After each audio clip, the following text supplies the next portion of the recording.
The sun was just beginning to dip below the horizon, casting long shadows over the ancient stone streets of Pompeii. The sky, a deep shade of orange, seemed to stretch forever, wrapping the city in a warmth that almost made you forget that anything could go wrong. The city, with its bustling marketplaces and the chatter of traders from distant lands, felt alive as it always did. The air was thick with the scent of fresh bread from the baker's stall, and the chatter of men and women going about their daily business. But underneath it all, something didn't sit right with Marcus. He stood in the Forum, the heart of Pompeii, gazing toward the towering peak of Mount Vesuvius. It had always been there, that mountain, majestic, towering over the city like some ancient sentinel. But today it seemed different. It loomed larger, darker, its peak obscured by a growing haze. The air felt heavier, as if something was stirring deep within the earth. "Marcus!" His sister Aurelia's voice snapped him from his thoughts. She approached, a basket of figs in hand, her face glowing with a mixture of excitement and concern. "Have you heard the news?" she asked eagerly, holding out the fruit. "The mountain's rumbling again. People are saying it's a sign." Marcus took the basket, his mind not fully on the conversation. Aurelia was always the practical one, the one who worried when others were calm. He forced a smile, trying to reassure her. "There's always talk about Vesuvius," he said, trying to sound dismissive. "It rumbles sometimes. It's part of the mountain's nature." Aurelia frowned, her dark eyes flicking nervously toward the peak. "This feels different, Marcus. People are panicking. The priests are offering sacrifices, the city's on edge." Her voice trembled slightly. Marcus followed her gaze up to the mountain, now cloaked in a swirling veil of smoke. The sun, once vibrant and warm, seemed to struggle against the darkness beginning to creep across the sky. He felt a knot tighten in his stomach. Something was indeed different. "We'll be fine," he said, more to reassure himself than his sister. "The city stood here for centuries. One mountain's not going to change that." But even as he said the words, a growing unease gnawed at him. The earth felt unstable beneath his feet. The streets, so full of life just moments ago, seemed suddenly too quiet. It was a subtle change, but one that Marcus could feel all the way to his bones. As Aurelia left him to return to their family's home, Marcus stood for a long while in the Forum, staring at the mountain. The light was fading now, and the distant rumblings from the peak grew louder. The ground beneath him trembled just slightly, almost as if it were trying to speak, warning him. The next morning, the tremors began in earnest. At first it was little more than a ripple, a vibration that made the stones beneath Marcus's sandals shift ever so slightly. People barely noticed. But then came another, stronger this time, and soon the ground began to shake with an intensity Marcus had never felt. It was no longer a gentle tremor.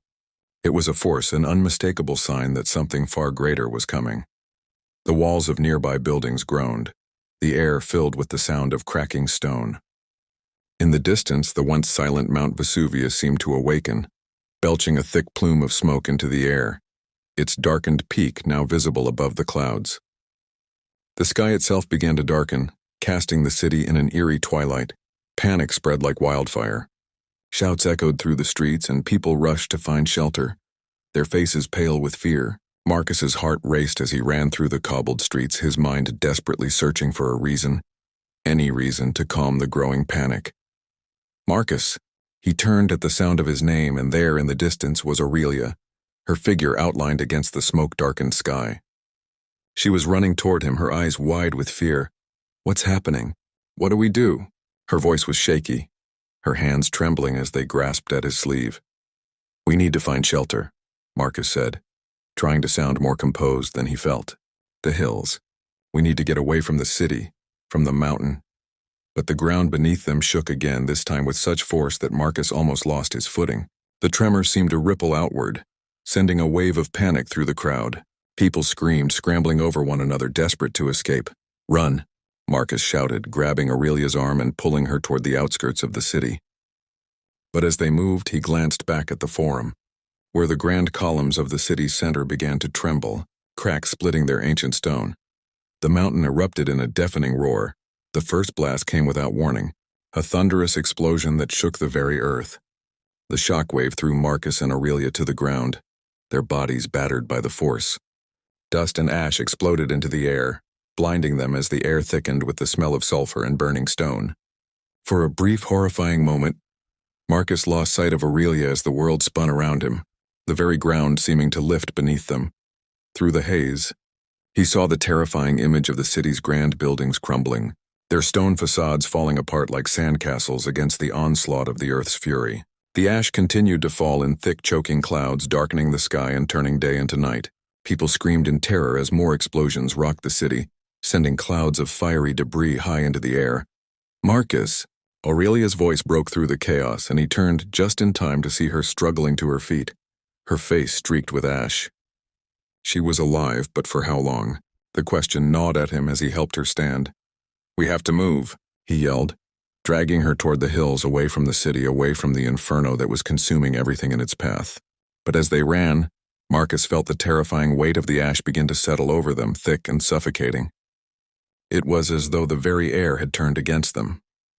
They reached the outskirts of the city, but the landscape around them was barely recognizable. The earth trembled again and the sky crackled with unnatural energy. The once beautiful city of Pompeii, filled with life and color, was now a place of ruin. There was no safe place, no sanctuary. Everything was falling apart. Hours passed, or was it days? Time had lost all meaning in the suffocating haze of smoke and ash that now blanketed the earth. Marcus and Aurelia found a small shelter in the hills, but the world outside was a wasteland of fire and destruction. The mountain continued to erupt, its fury unrelenting. Marcus sat beside his sister, his mind a whirlwind of fear and disbelief. He had lost his parents, the city he had loved, and the life he had known. Pompeii was gone, swallowed by the wrath of the mountain. The city, once alive with the hum of trade and laughter, was now nothing but ruins and ash. But even in the face of such loss, Marcus felt an unshakable resolve. He would survive. He would honor the memory of his home, of his parents, of his city by carrying on. The mountain had taken everything, but it would not take his will to live. With each passing day, as the eruptions continued to shroud the city, Marcus held tight to one thought. Pompeii might be lost, but its story, their story, would not be forgotten. The sea of ash would eventually wash away, and the whispers of Pompeii would remain in the winds and the waves, carried across time. The days blurred together in a haze of gray and ash. The eruption of Vesuvius did not relent, and neither did Marcus. He and Aurelia had made their way as far from the city as they could, but even in the hills the landscape was unrecognizable. The air was thick with soot, the ground beneath them cracked and uneven. The world, it seemed, had been swallowed by fire and stone. The nights were the hardest. As the sky darkened, the distant glow of the mountain seemed like a cruel reminder of the world they had lost. The once bright stars above were obscured by ash, and the oppressive silence that followed the eruption was deafening. No birds, no distant voices, just the howl of the wind and the occasional rumble of the earth. The mountain's fury had not abated. It had become their constant companion, a presence that loomed over their every thought, their every move. Each eruption seemed to push them further from hope, deeper into despair, but Marcus wouldn't let himself fall into that despair. He couldn't, not with Aurelia by his side, not with the memories of the city still fresh in his mind. One evening, as the dark clouds rolled across the sky, Aurelia sat by their small fire, her face pale in the flickering light. She had been quiet for days, her spirit worn thin by the loss. She clutched a small wooden statue of Apollo, one that their mother had given her. It was cracked, the edges chipped, but still it seemed to bring her comfort. "Do you think anyone else survived?" she asked softly, her voice barely above a whisper. Marcus looked at her, his heart heavy. He wanted to say yes to reassure her, but the truth was he didn't know. The city had been swept away by fire, by ash, by the very wrath of the mountain. The streets that had once been so alive with people, with conversation, were now silent tombs. "I don't know," he said honestly. "But I promise you, Aurelia, we're going to keep going. We're going to survive this." She didn't respond, but her eyes glistened with unshed tears. Marcus understood. She wasn't just asking about their family, about their friends, about the others. She was asking about the city itself. Could Pompeii survive? Could it ever rise again from the ashes? "I'll never forget it," she whispered, staring into the flames. The way it looked before. It was so beautiful. "And now?" Her voice trailed off. Marcus nodded, his throat tight with emotion. He too could still see it in his mind. The gleaming white marble streets, the laughter of children running through the marketplace, the rhythmic clang of hammers against stone. Pompeii had been a living thing, and now it was no more than dust and memory. "I'll never forget it either," Marcus said quietly. "Pompeii will live in our hearts, no matter what happens next." But even as he said the words, a part of him wondered if that was enough. Could a city live in the hearts of those who had lost everything? Was it even possible to carry the weight of a place that had been so full of life and now was gone, buried beneath layers of ash and stone? The days turned into weeks, and the survivors began to adapt to their new reality, foraging for food, finding shelter, living in the shadow of a mountain that could erupt again at any moment. There were moments, fleeting moments, when Marcus allowed himself to think of a future, of rebuilding, of somehow finding peace. But those thoughts always felt distant, like a dream too far out of reach. One morning, as the air began to cool and the sun seemed to push through the clouds for the first time in days, Marcus set out to explore the land around them. Aurelia had stayed behind, too tired to move, too heavy with the weight of the grief that seemed to cling to her like a cloak. Marcus walked toward the edge of the hills, where the land dropped steeply toward the now distant city. His feet were sore, his clothes filthy, and his body felt heavy with fatigue, but he pressed on. Every step, every inch he moved forward felt like a small rebellion against the mountain, against the world that had tried to swallow them whole. When he reached the top of a rise, he paused, looking out over the valley below. There in the distance he could see the faint outline of Pompeii, the ruins barely visible through the veil of smoke and ash that still hung in the air. It was a haunting sight, a city that had once thrived, now reduced to nothing more than a memory. His eyes burned, but he didn't look away. He couldn't, he had to witness it. He had to remember. For a long while, Marcus stood there, the silence wrapping around him like a cold blanket. And then, as if from nowhere, the wind picked up, swirling the ash into a thick cloud. The smell of sulfur, still heavy in the air, filled his lungs. In the distance, there was a sound, a rumble, then another. It wasn't the mountain. It wasn't the earth groaning under pressure. This sound was different. It was like a cry, a voice that was not his own. It echoed through the valley, so faint at first that Marcus thought he imagined it. But it grew louder, louder still. A voice crying out from the ruins. He didn't hesitate. He turned and ran. By the time he returned to their shelter, Aurelia was waiting for him, sitting by the fire with her face turned up to the sky. She looked pale, almost ghostly, her expression unreadable. "What is it?" she asked softly, her eyes narrowing as she saw the urgency in Marcus's face. "I heard something," he said, breathless. "A voice. From the ruins. Someone is alive." Aurelia blinked in surprise. "Alive how?" "The city is... I don't know," Marcus interrupted, his mind racing. "But I have to go back. I can't leave them there. If there's anyone left..." "Marcus," she said, her voice shaking, "you can't go back. It's too dangerous. The mountain's still erupting. The ash is too thick. We'll never make it through." "I have to try," Marcus said, already feeling the pull of the city, the weight of its memory, the pull of the voices calling out to him from the past. "I can't let it be over." Aurelia's eyes softened. She knew him too well. She knew that once Marcus set his mind to something, nothing could change it. "Then we'll go together," she said quietly, standing up. "I won't let you go alone." Marcus hesitated, but only for a moment. He knew it was the right decision. They had lost so much, but they had each other. They would survive this together. They gathered what little they had left, water, food, a few tools, and began their journey back toward the city. Pompeii was not dead. Not yet, and neither were they. The air grew heavier as Marcus and Aurelia made their way toward the ruins of Pompeii. The ash, which had once been a distant cloud, now felt as if it were closing in around them, thick and oppressive. The sun, obscured by a shroud of smoke, cast an eerie, dim light over everything. The world had become a place of shadows and whispers. Every step they took was slower than the last. The ground beneath them, once solid and dependable, was now uneven and treacherous. Broken stone, charred wood, and debris littered the path, making each movement more laborious. They didn't speak much, the silence between them heavy, each lost in their own thoughts. When they reached the first of the city's remains, Marcus stopped. He had hoped for some sign of life, some evidence that the Pompeii he remembered still existed beneath the ashes.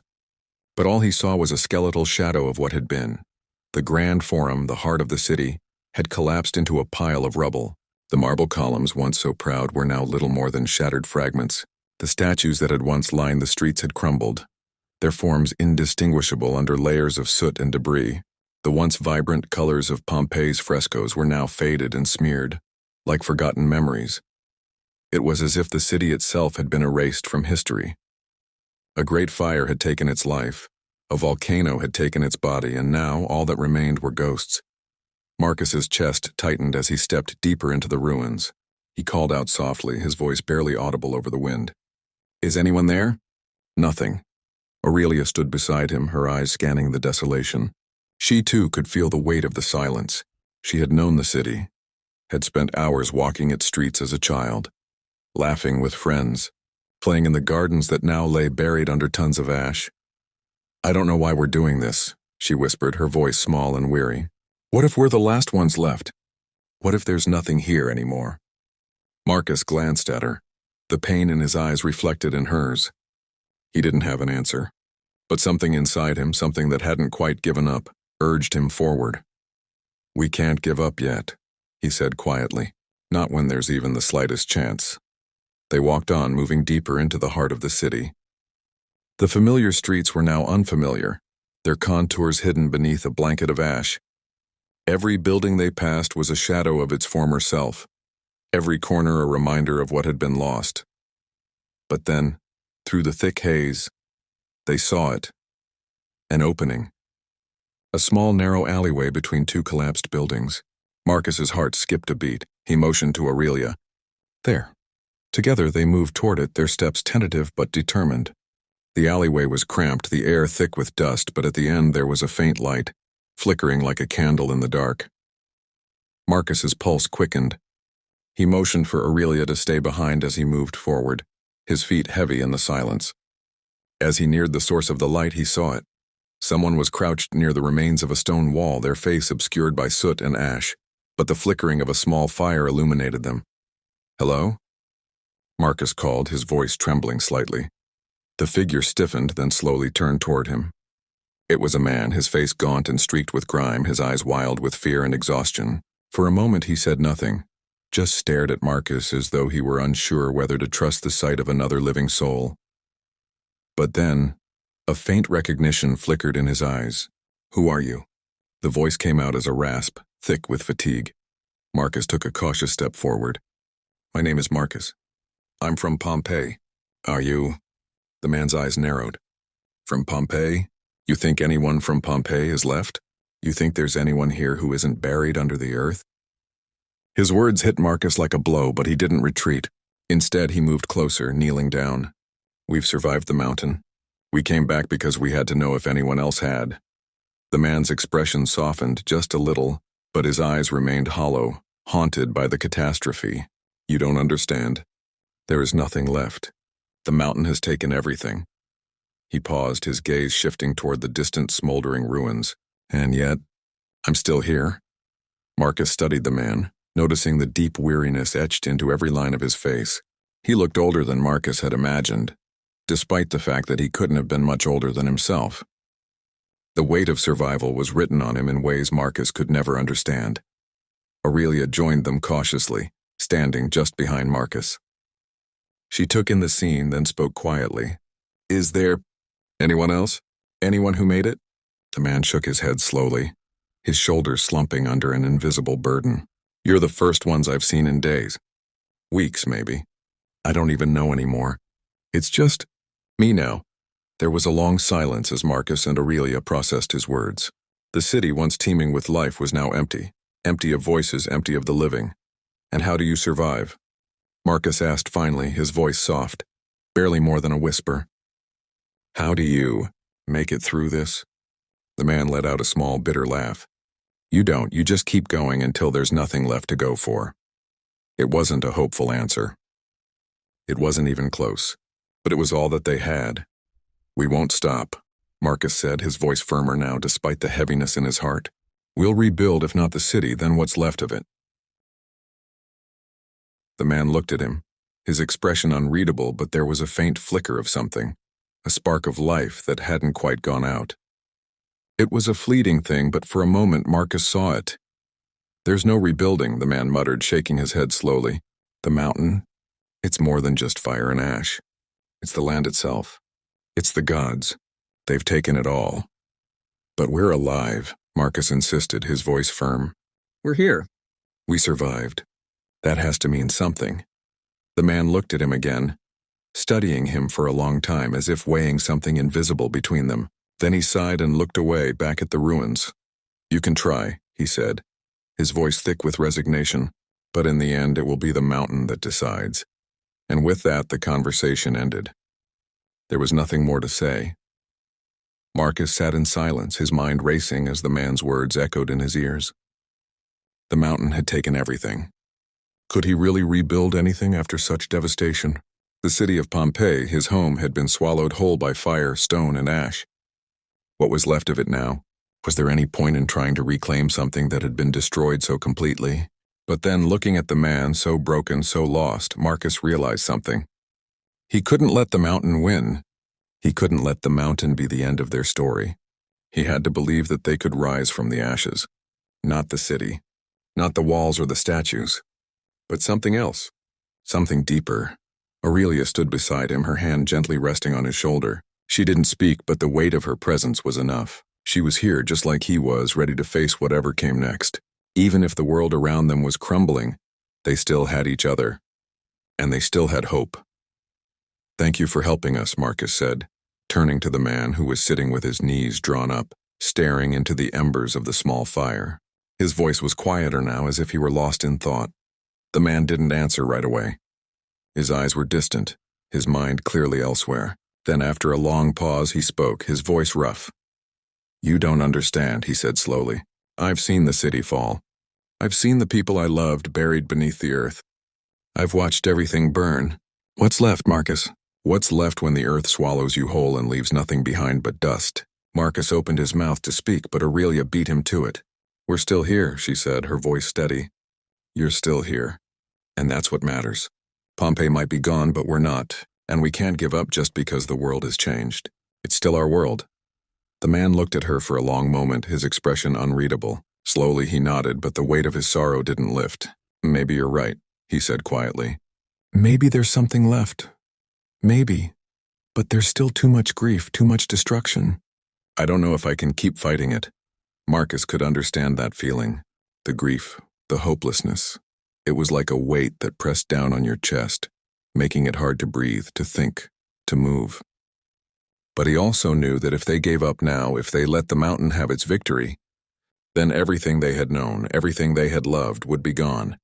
Not just from the earth, but from memory. "We can't just let it end like this," Marcus said. "We can't just let the mountain take it all. We can rebuild. It won't be the same. It might never be the same. But if we're alive, there's still something worth fighting for." The man didn't respond immediately, and Marcus wondered if he had said too much. But after a long silence, the man stood up slowly and carefully, as if the weight of the world rested on his shoulders. "I don't know what you think you're going to rebuild," he said quietly, his voice hoarse.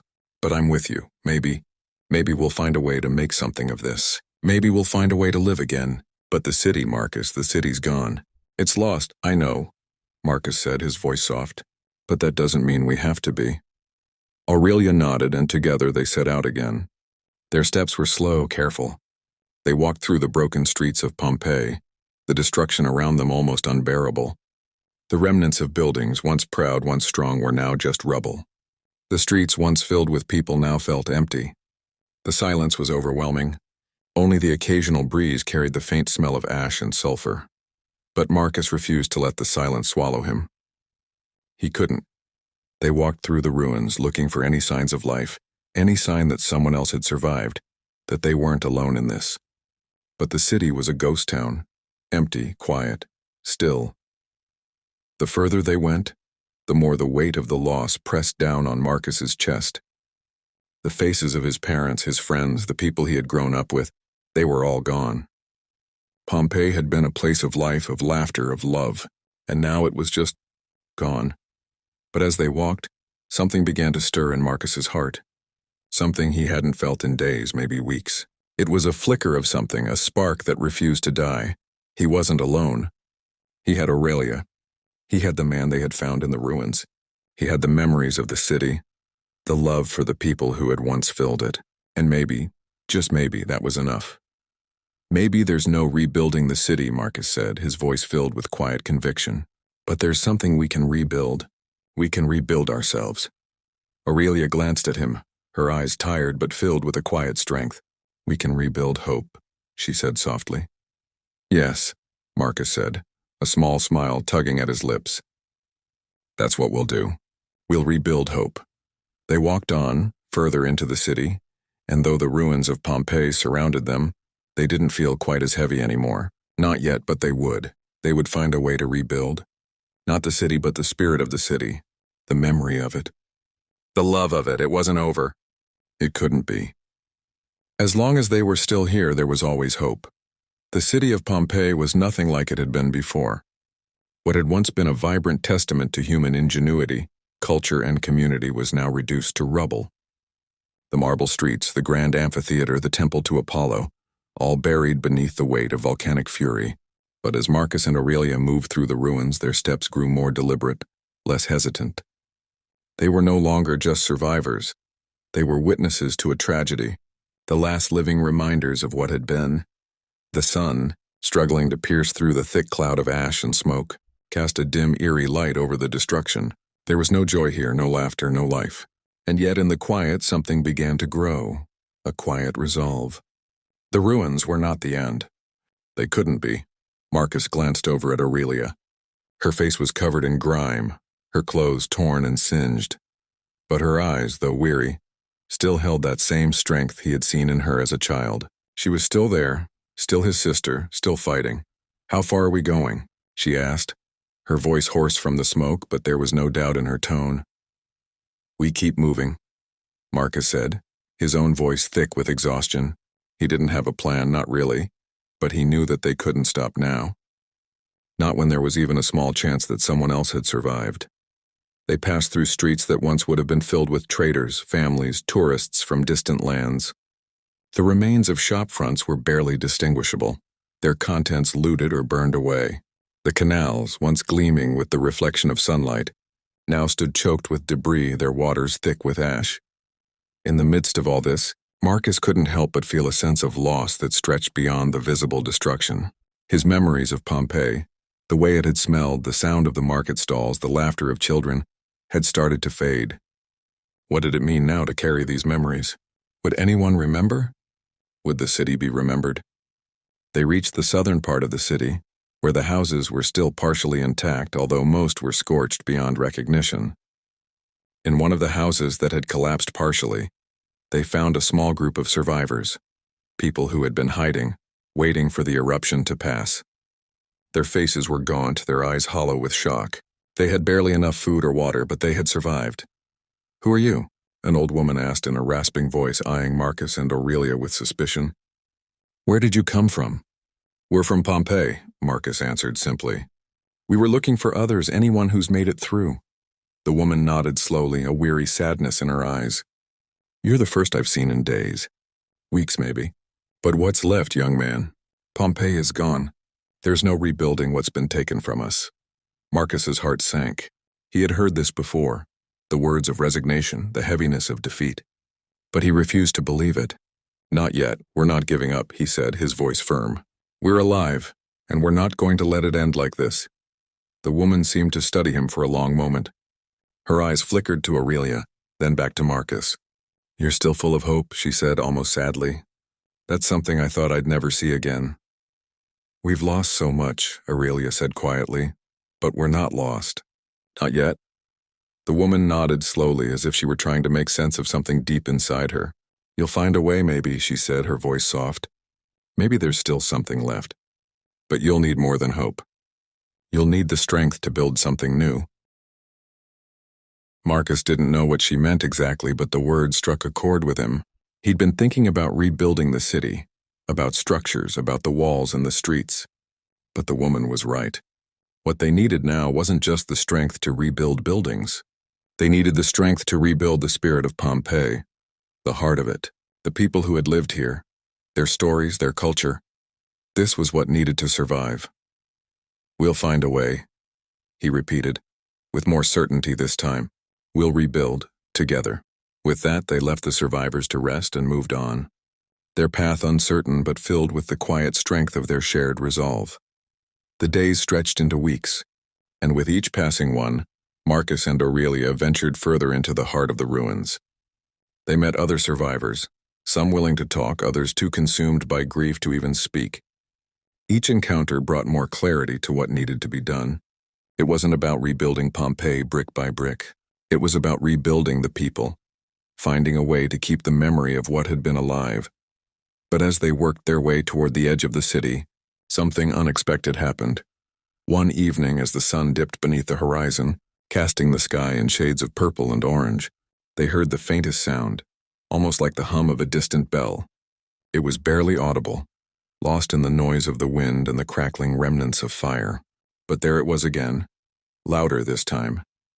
Marcus and Aurelia exchanged a glance, and without a word, they both began to walk toward the sound. It was coming from somewhere deep within the city, somewhere near the central square. With each step, the sound grew louder, more distinct. It wasn't just the wind.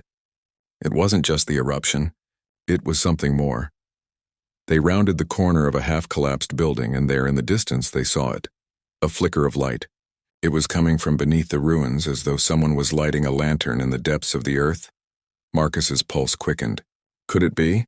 Were they finally going to find someone else? Someone who could help them carry the burden of survival? They pushed forward, stumbling over the debris, their hearts pounding in their chests. They reached the square, and there, among the rubble, they found a small group of people, no more than 5 or 6, gathered around a fire. They weren't the broken, hopeless survivors they had met before. No, these people were different. They were alive in a way that seemed impossible, considering the devastation around them. Their faces were marked with sorrow, but also determination. One man looked up at them and smiled, a soft, knowing smile. "You made it," he said simply. "You survived?" Marcus asked, his voice thick with disbelief. The man nodded.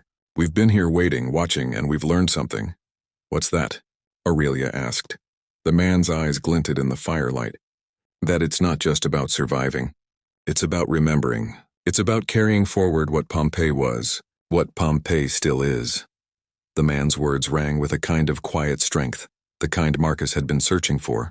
The path forward wasn't about erasing the past. It was about honoring it, keeping the flame alive even in the face of destruction. And in that moment, Marcus understood. The real rebuilding wasn't just going to happen with stone and mortar. It was going to happen in the hearts of those who remained. And so together they would rebuild. Not the city, but the heart of it. And that, Marcus knew, was something that would never be lost. The days turned into months, and the small group of survivors, gathered in the heart of the ruins, began to form something more than just a refuge. It became a community. Slowly but surely, despite the ashes, despite the grief, they started to reclaim what the mountain had taken from them. Not the buildings or the roads, but the very essence of what it had meant to live in Pompeii. Marcus and Aurelia, now at the center of it all, became the pillars of this fragile new beginning. They, along with the others, worked to establish routines, to cultivate the small patches of land that had survived the eruption, to share stories, to keep the memories of what had once been alive. They weren't just survivors anymore. They were the keepers of a legacy, the ones who would make sure that Pompeii would live on, not as a city of stone, but in the hearts of the people who had loved it. One evening, as the fire crackled softly in the distance, Marcus sat outside watching the horizon. The mountain, though still smoking faintly, seemed almost peaceful from this distance, as if it had settled into a quiet, uneasy slumber. But the scars it had left on the land, on the people, could never truly heal. Not yet. Aurelia joined him, her face illuminated by the flickering light of the fire. She sat beside him, wrapping her arms around her knees. "Do you think they'll ever rebuild Pompeii?" she asked quietly, her voice carrying a quiet sadness, as if she feared asking the question aloud would make it too real. Marcus stared into the distance, his thoughts lost in the ruins of the city. Could Pompeii be rebuilt? Maybe not in the way they had known it, with its grand amphitheaters and marble columns, but perhaps, just perhaps, there was something even more important they could rebuild.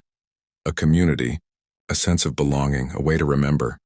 "I think," he began slowly, that we already have. Aurelia looked at him, her eyes soft. You really believe that? I do, he said, turning to her with a small smile. Because what we've built here, it's not just about survival. It's about remembering what made us strong. The heart of Pompeii is still here.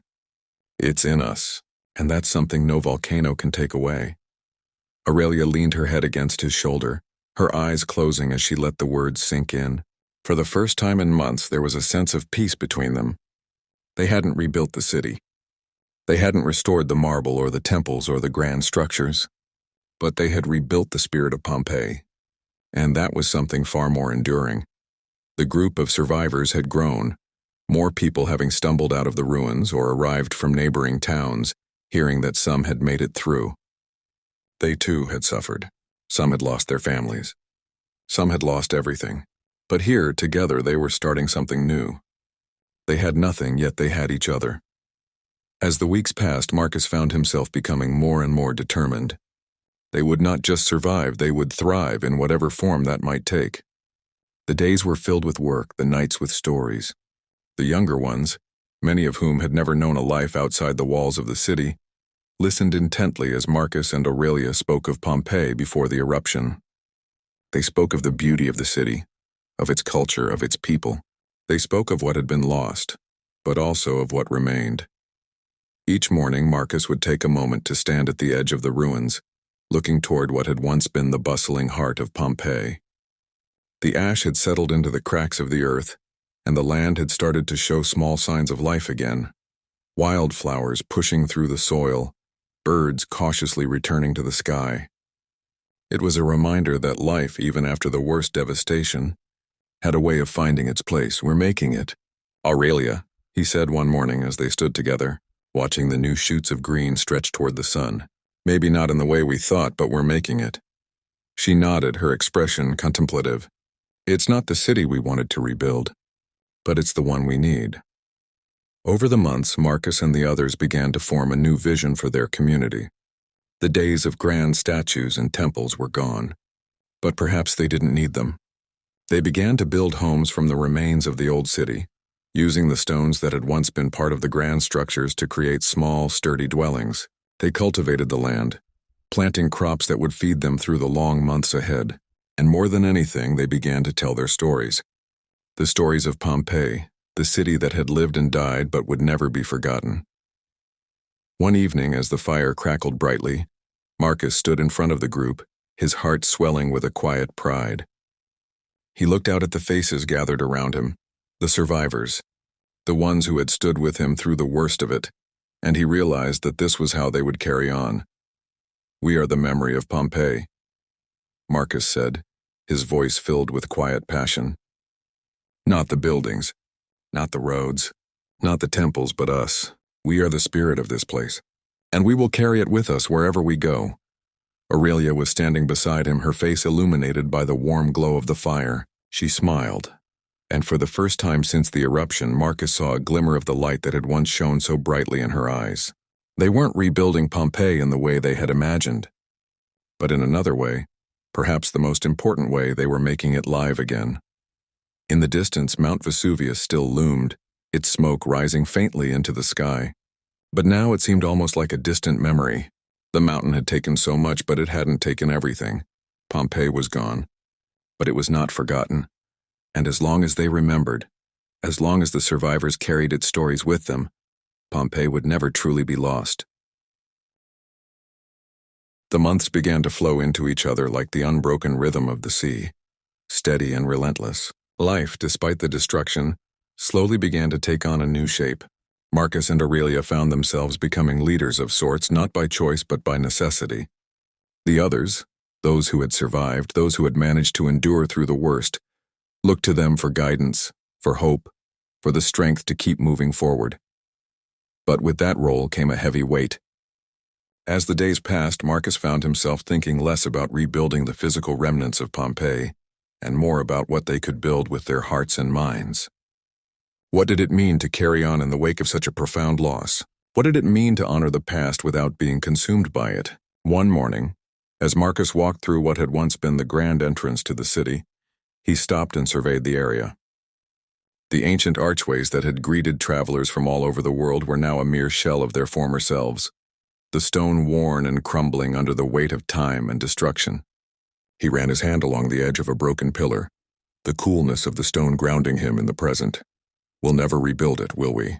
Aurelia's voice broke through his thoughts.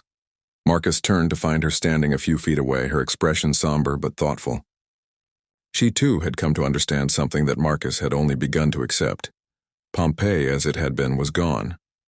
It was not just the destruction of the city, but the shift in who they were now, who they had become in the wake of the eruption. No, he said quietly, but maybe that's not the point. It's not about putting the pieces back together. It's about what we make from those pieces. Aurelia nodded slowly, her gaze turning toward the remnants of Pompeii. It's not the walls that made it great. It was the people. It was the life. The words hung between them, a quiet truth neither of them had been willing to admit until now. The great stone structures, the amphitheaters, the temples, they had all served a purpose, no doubt. But the heart of Pompeii had always been in the people, in the community that had thrived there. And now, as their own community took shape from the ashes, they realized something important. Pompeii had never been about its monuments. It had been about the people who lived, loved, and worked there. And those people? They were still here. They were still alive, still carrying forward the spirit of the city. What now? Aurelia asked after a pause, her voice tinged with curiosity and a faint thread of uncertainty. What do we do with all this? Marcus took a deep breath, looking at the land stretching before them, still scarred, still ravaged by the eruption, but also beginning to show signs of new life. The crops they had planted were slowly taking root, the soil slowly coming back to life. He could see the survivors working together in the distance, some of them rebuilding homes, others planting seeds, still more creating new tools from the remnants of old structures. There was work to do always, but there was also something else, something that began to feel like hope.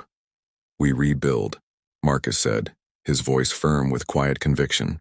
Not the city, not the old Pompeii, but we rebuild the spirit of it. We build our lives again. And we remember. Remember? Aurelia echoed, her brow furrowing slightly. Yes, Marcus replied, turning toward her, his expression full of quiet determination. We'll tell the stories. We'll honor the lives that were lost, but we won't let them be forgotten. We carry their stories with us, and in that way, Pompeii will never truly be lost. Aurelia considered his words for a long time, then slowly nodded, as if a weight had been lifted from her shoulders. You're right, she said softly.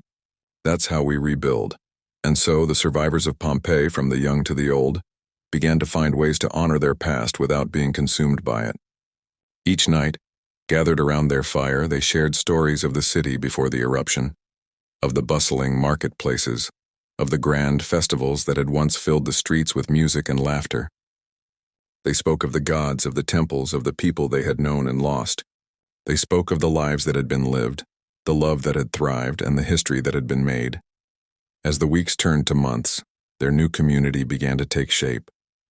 They didn't have the grandeur of Pompeii's past, nor the opulence of its grand buildings, but they had something far more enduring: each other. They worked side by side, helping one another rebuild not just their homes but their spirits. They planted gardens, repaired tools, and constructed new structures from the remnants of the old city. Slowly, the ashes began to give way to life again, not in the form of a city reborn, but in the form of a community that had learned how to thrive in the face of devastation. One evening, as Marcus stood watching the sunset, a small but significant token of hope in a world that had lost so much, he realized something that he hadn't fully understood before. The city of Pompeii would never truly return. But maybe, just maybe, it had never been about the city at all. It had always been about the people, and as long as they remembered, as long as they lived with honor and strength, the spirit of Pompeii would never be extinguished. We're here, Marcus said quietly to himself, his words carried away by the wind. We're still here. Aurelia joined him, standing by his side, her face lit by the last remnants of the fading sunlight. And we always will be, she said, her voice filled with quiet conviction. Together they looked out over the land. The ruins of Pompeii stretched before them, but beyond the ruins, there was something new growing, something that had been born from the ashes, something that could not be destroyed. It was the spirit of Pompeii, and it would live on. In them, in their memories, and in the generations that would follow. The seasons passed, each one leaving its mark on the land. The rains came, soaking the parched earth and nourishing the crops that had once seemed fragile, now beginning to flourish. The survivors, once broken and lost, had begun to find a rhythm again, a quiet purpose in the way they worked, in the way they lived. It wasn't the life they had known before, but it was a life nonetheless. Marcus stood at the edge of the land they had cultivated, his eyes taking in the small community they had formed. It was modest, just a handful of homes built from the remnants of Pompeii with gardens sprouting in every available space. The air, once thick with ash, was clearer now, and the sounds of the people, the quiet murmur of conversation, the laughter of children, had become the new soundtrack of Pompeii's rebirth. Yet for all the progress they had made, the memory of the eruption still clung to them like a shadow, never quite fading. Every now and then, when the wind shifted or when the sun dipped behind the horizon, the ghost of that day, the heat, the ash, the fear, would return, if only for a moment.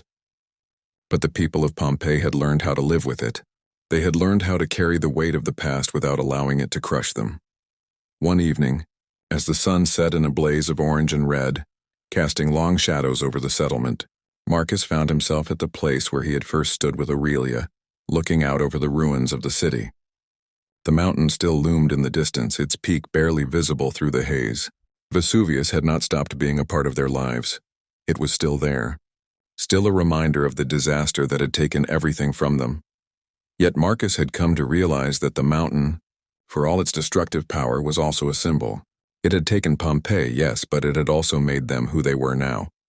It had forced them to face the rawness of life, to rebuild from the ground up, to hold on to what truly mattered. Aurelia joined him as the last light of the day faded. She didn't speak right away, but stood beside him, both of them silently watching the horizon. The wind rustled through the trees, carrying with it the smell of the earth and the new growth. "Do you ever wonder what it would have been like if the mountain hadn't erupted?" Aurelia asked softly, her voice carrying the weight of an unspoken question that had been on both of their minds for some time. Marcus exhaled slowly, his gaze fixed on the distant peak. "Sometimes," he admitted, "I think about what we might have had, what we might have done with all the time we thought we had. I think about the city, the life we could have lived." He paused, his heart aching with the memories of those carefree days before the eruption. "But then I think about what we've done here, what we've built, and I know we're stronger for it." Aurelia nodded, her hand brushing against his arm. "We've lost so much, but we've gained something too." Marcus turned to look at her, his eyes meeting hers. There was a quiet understanding between them, a recognition that while the past would never fully fade, they had found a way to move forward. They had found a way to make something new from the ashes. "We have each other," Marcus said, his voice steady. "We have our stories. We have this place, and that's enough." Aurelia smiled, a smile that was tinged with both sadness and hope. "We will remember. We will carry the stories of Pompeii with us for as long as we can." They stood together, side by side, as the last rays of sunlight disappeared behind the mountains. The day's work was done, and the quiet of the evening settled in. But there was a sense of peace here now, a peace that hadn't existed when they had first arrived at the ruins, when the weight of everything they had lost had seemed unbearable. The survivors, scattered across the settlement, had gathered by the fire for another evening of stories. They told tales of the city that had been, of the people who had lived and laughed and loved, of the strength they had found in the face of destruction. And as they shared these stories, they wove the threads of the past into the fabric of their present. Each night, the stories grew richer, the memories more vivid. The people of Pompeii were finding their place in the world again, one story at a time. And through it all, they never lost sight of what had been taken from them, but neither did they allow it to define them. As the night grew darker, and the stars began to twinkle in the sky above, Marcus and Aurelia knew deep in their hearts that Pompeii had not been destroyed. It had simply transformed. It had become something different, something enduring, and that something was not found in the ruins or the ash. It was found in the people who remained, who had fought through the worst of it and had come out the other side. They were the living memory of Pompeii, and in their hearts, Pompeii would always live. The winds had changed once again, and with them came a sense of renewal. It was as though the land, scarred by the eruption, had finally exhaled, letting go of the suffocating weight it had carried for so long. The new settlement, humble and modest, had become more than just a refuge. It had become a symbol. A symbol of survival, yes, but more importantly, a symbol of the strength that could emerge from the ashes of destruction. The stories had woven themselves into the very fabric of their daily lives. It wasn't just about remembering what had been lost anymore. It was about honoring what had been and finding a way to move forward. The survivors of Pompeii had become more than just the remnants of a fallen city. They were the living embodiment of resilience, of what it meant to endure in the face of unimaginable loss. Every evening, as the sun dipped below the horizon, the survivors gathered around the fire. It was there, amidst the crackling flames, that Marcus and Aurelia would find themselves, surrounded by people who had become family. They no longer saw themselves as refugees or as survivors. They were now part of something bigger, something that stretched back into the past but reached forward into the future. One evening, as the fire burned brightly and the shadows stretched long across the ground, Marcus stood to speak. He hadn't planned to, he hadn't intended to say anything, but the words came to him, unbidden as they always seemed to. "We've built something here," Marcus began, his voice carrying over the quiet murmurs of the group, something from nothing. "We've taken the ashes of Pompeii and made a new life, a new community. We've remembered the stories. We've honored those who are no longer here, and we've kept their spirits alive in each and every one of us." Aurelia, standing beside him, watched as the others listened intently. She saw the same quiet pride in their faces that she had seen in Marcus's eyes, the pride that had taken root in the hearts of those who had refused to let the mountain take everything. Each day, "We're building something," Marcus continued, his voice steady, stronger now. "We're not just building homes. We're building a future where the people of Pompeii are never forgotten, where the spirit of this place, the spirit of this community will live on. And that, my friends, is what the mountain couldn't take. It can take the stone. It can take the earth. But it can't take us." The fire crackled, its light flickering in the faces of the survivors. There was a long silence, and then someone from the back of the group spoke up. "We'll tell our children," the voice said, strong and sure, "about the city that once was, about the city we lost, and we'll tell them how we carried it with us, even when everything was gone." The others nodded, their faces lit by the firelight, their eyes filled with the quiet understanding that they were, indeed, the keepers of a history, a living, breathing history that could never be erased. "We'll tell them," Aurelia said softly, her voice carrying a quiet certainty. "We'll tell them everything." The following weeks brought with them new challenges: rain, storms, the occasional tremor of the earth reminding them that Vesuvius was never truly silent. But the people of the settlement had grown accustomed to the tremors. They had learned how to work with the land, how to navigate the ever-changing landscape that was their new reality. They had found a rhythm in the uncertainty, and in doing so, had discovered a resilience that was stronger than they had ever imagined. One morning, as Marcus stood outside surveying the land, he caught sight of something in the distance. A column of smoke rising steadily from the heart of Vesuvius. It wasn't the eruption of years past. There were no violent plumes of fire, no explosions shaking the earth. But still, the sight of it made his stomach tighten. Aurelia joined him, her eyes following his gaze. "It's still there," she said, her voice quiet, almost reverent. "Yes," Marcus said, watching the smoke rise slowly into the sky. "It will always be there." "But we're still here too," she replied, turning to face him. "And we're still rebuilding." Marcus smiled, the weight of her words sinking in. There was a subtle, unspoken understanding between them. They weren't rebuilding Pompeii the way it had been. That would never be possible. But they were rebuilding the heart of it, the spirit, the memory of it. And in that way, they were making something that would last far longer than stone and marble ever could. The fire still burned at the center of their community. The story still flowed, shared by those who had known the city and by those who had only heard of it in whispers. The younger generations, those who had been born in the aftermath, listened with wide eyes as the elders spoke of Pompeii's greatness. They learned not just the stories of the past, but the lessons of endurance, of community, of love, and of loss. And in the evenings, as the firelight flickered and the stars shone brightly in the sky above, Marcus would often stand with Aurelia by his side, looking out over the land that had once been Pompeii. The mountain loomed in the distance, silent for the moment, but a reminder of everything that had been lost and everything that had been found again. "We've survived," Marcus would say, his voice steady and sure. "We've made it through," and Aurelia would smile, her heart full of quiet pride. "And we always will." The mountain may have taken Pompeii, but it had not taken its spirit. It had not taken the hearts of the people who had lived there. As long as they remembered, as long as they told their stories, the city would never truly be gone. Pompeii was no longer just a place. It was a memory. It was a legacy. It was the people who had survived, who had carried it forward, and who would continue to carry it for generations to come.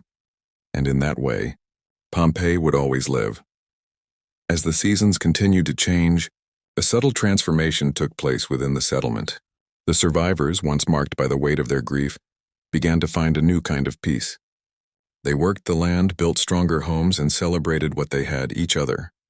They had become more than just a group of people struggling to survive. They had become a community, a family forged in the fires of destruction. Marcus and Aurelia had grown into their roles as the keepers of the stories, the ones who reminded the others of the past while helping to shape the future. They had learned to blend the memories of Pompeii with the reality of their new life. The city was gone, but the legacy it had left behind was alive in the hearts of every person who had survived. One evening, as the moon rose high above the quiet settlement, Marcus stood at the edge of the hill looking out over the land. The night was calm, the air crisp and cool. The fire in the center of the settlement flickered, casting long shadows against the walls of their humble homes. The ruins of Pompeii still lay in the distance, but to Marcus they no longer seemed like a reminder of loss. They had become part of the landscape, like a scar that had healed over time. It was no longer just a symbol of destruction, but of endurance. Aurelia joined him, her silhouette outlined by the pale light of the moon. She stood beside him, her hand brushing lightly against his.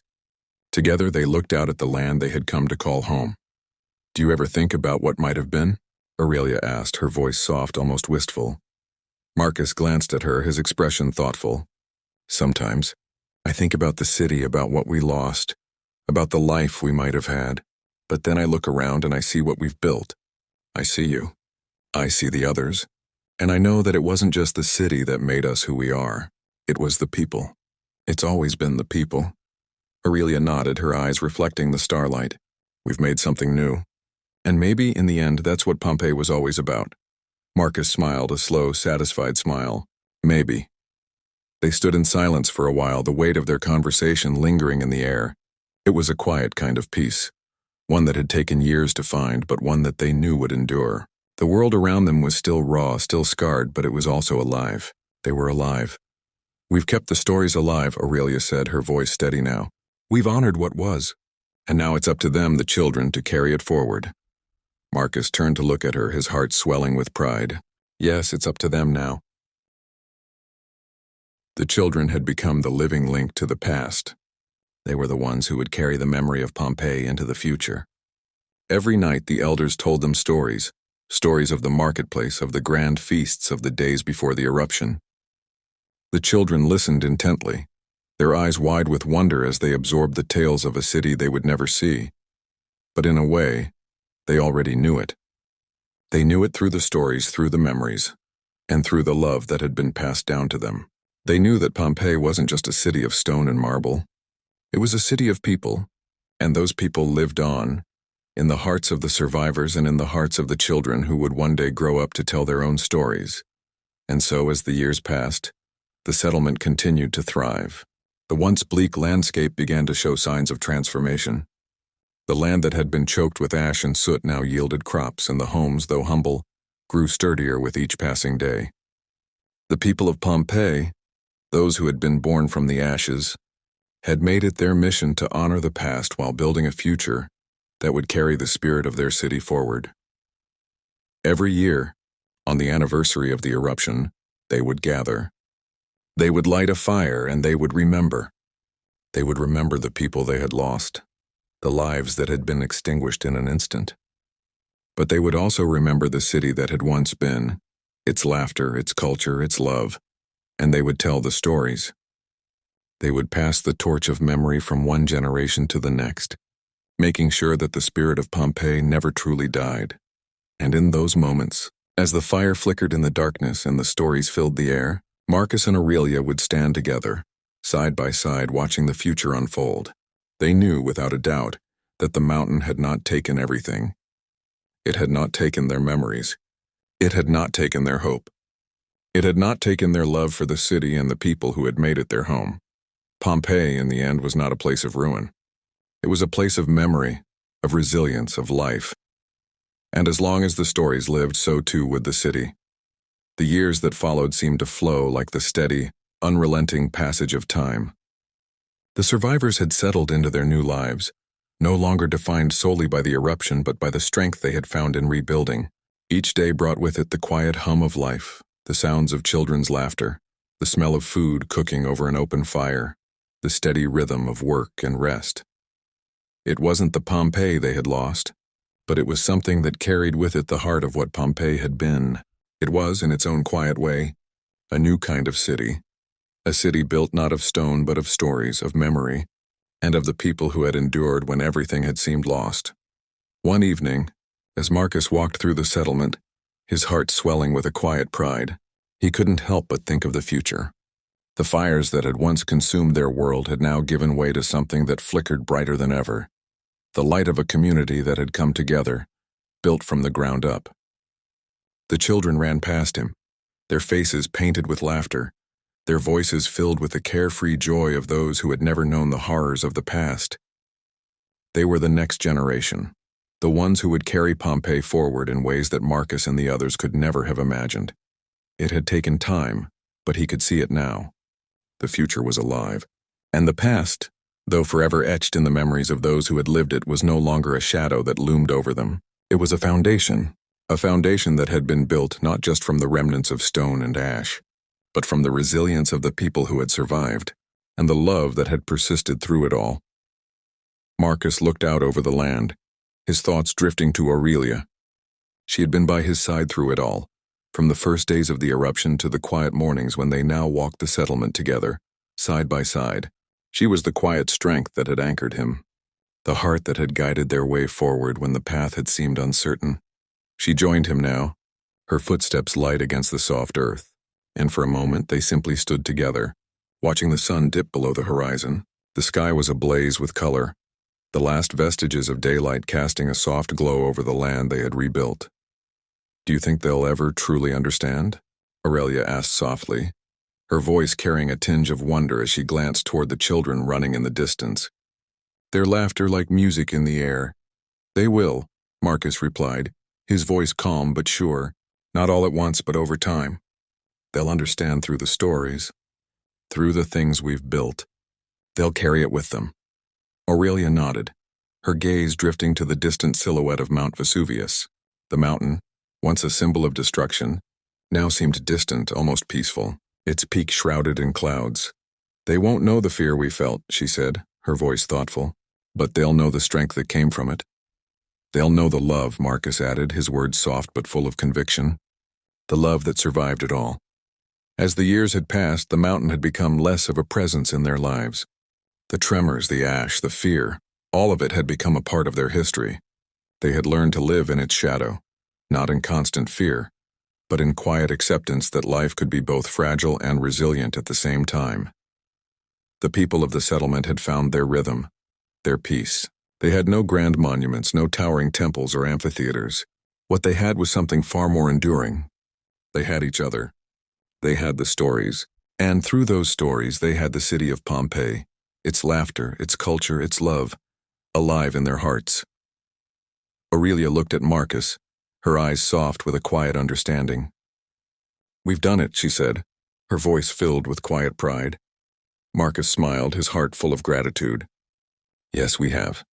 And as the night settled around them, with the stars above shining brightly and the firelight flickering in the distance, they stood together, the last remnants of Pompeii alive in their hearts. The mountain had taken much from them, but in the end it had given them something too. It had given them a new beginning. Pompeii was not lost. It was never lost. It had lived on in the stories of its people, and as long as those stories were told, Pompeii would always endure. The years continued to unfold, and with each passing season, the small settlement, once a place of grief and uncertainty, grew stronger. The land that had been once swallowed by ash and stone had begun to flourish again. The crops, carefully tended by the hands of those who had survived, now yielded bountiful harvests. The fields were filled with green, the homes were sturdy, and the air, no longer thick with ash, carried the scent of life, of new beginnings. The children who had grown up hearing stories of Pompeii had begun to take on more responsibility. They learned the old ways, how to tend the land, how to craft tools, how to tell the stories that had been passed down to them. The elders, who had lived through the worst of it, became the keepers of the past, ensuring that the memory of what had been lost would never fade. One day, as Marcus worked alongside the younger ones, teaching them how to cultivate the soil, he felt a familiar presence beside him. Aurelia, as always, was there, her face sun-kissed from hours spent tending the garden. She had become his closest companion, not just in survival, but in building something new, something worth living for. "What do you think they'll remember?" Aurelia asked, her voice soft as she knelt beside him. Marcus paused for a moment, wiping the sweat from his brow as he glanced around at the young ones working beside him. "They'll remember the stories," he said thoughtfully, his voice calm but firm. "They'll remember the city that was, but more than that, they'll remember the strength that came from the people who survived. And they'll carry that with them. They'll carry it forward." Aurelia looked out over the land, her gaze lingering on the horizon, where the remnants of Pompeii could still be seen in the distance, barely visible through the trees. The once great city was a distant memory now, a place locked in the hearts of those who had lived it, but its spirit was very much alive in the new generation. "Do you think they'll ever see it, Marcus?" she asked, a hint of longing in her voice. "The city we knew?" He looked up at the distant ruins, his heart heavy with the weight of the question. The city that had been filled with life, with culture, with joy, had been consumed by the eruption. What remained now were only the ruins, a ghost of what had once been. "No," he said quietly, his voice filled with quiet certainty. "They'll never see it like we did, but they'll know it. They'll know it through us, through the stories we tell, through the life we've rebuilt." Aurelia nodded, her face softening as she met his gaze. "And they'll remember." "They'll remember," Marcus repeated, his heart swelling with a quiet pride. As the days passed, the settlement grew stronger, more connected. The survivors had learned to live without the grandiose structures, without the temples and theaters. They had learned to live with what they had, and they had made something meaningful from it. The small homes, the gardens, the workshops, they were all symbols of resilience. But more than that, they were symbols of love, of connection, of the will to live no matter the odds. One evening, as the sun dipped below the horizon, casting a warm glow over the settlement, the community gathered around the fire. The children, now older, sat at the feet of the elders, their eyes wide as they listened to the stories of the city that had been. Marcus and Aurelia sat among them, their hands entwined, watching the next generation absorb the history of Pompeii. "The city of Pompeii," Marcus began, his voice carrying over the crackling fire, "was once filled with laughter, with life, with love. It was a place where people came together, from all walks of life, to share in the joys of the world. It was a place where the arts flourished, where the streets were filled with the sounds of music, where the markets were alive with the exchange of goods and ideas. But more than that, it was a place where people loved, where families grew, where friends laughed and cried together." The children listened intently, their faces rapt with attention. They had heard the stories before, of course, but tonight was different. Tonight it felt like they were hearing the stories for the first time, and in those moments Marcus knew they understood. "And when the mountain came," he continued, his voice growing softer, "it took everything, but it could not take us. It could not take our spirit. It could not take our love. It could not take our memories. And it will never take our stories." Aurelia smiled at his side, her heart full. She had heard these words before, but they felt different now too. They felt like the truth. They felt like the promise of a future that was still unfolding. "The city may be gone," Marcus said, his voice steady and filled with quiet strength. "But we are here. And as long as we remember, as long as we keep telling the stories, as long as we keep carrying the love of that city with us, Pompeii will never truly be gone." The fire crackled and popped, sending sparks into the night sky. The children looked around at the faces of their elders, their eyes wide with a newfound understanding. The stories would live on in them, in their hearts, in the lives they would build. And with that, the spirit of Pompeii would never fade. As the night wore on and the stars filled the sky above, Marcus and Aurelia sat together, their hands still entwined. They had lost so much, but in the end they had gained something more. They had gained each other. They had gained this community. And they had gained the knowledge that the spirit of Pompeii would live on, not in the ruins, but in the hearts of those who remembered. The mountain had taken many things from them. But it had not taken their love. It had not taken their memories. It had not taken their stories, and as long as those stories were told, Pompeii would always endure. As time passed, the community continued to thrive, and the stories of Pompeii became more than just words. They became the foundation upon which the future was built. The children, now older, took on the responsibility of keeping the past alive. They became the storytellers, passing down the memories of the city and the lessons learned from the eruption. The elders watched with pride as the younger generation began to shape the future, all the while ensuring that the essence of Pompeii, the spirit of its people, was never lost. One evening, as the fire burned brightly in the center of the settlement, a young boy approached Marcus and Aurelia. He was no older than 10, with a look of determination in his eyes. "Marcus, Aurelia," he said, his voice strong for someone so young. "I want to learn the stories. I want to know about the city. I want to carry it forward." Aurelia smiled warmly, and Marcus's heart swelled with pride. This was what they had worked for, the passing of the torch.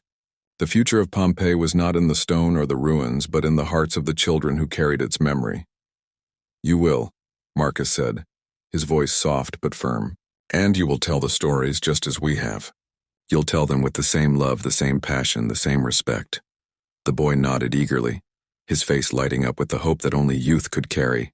"I'll never forget," he said. Marcus looked at him, his expression serious.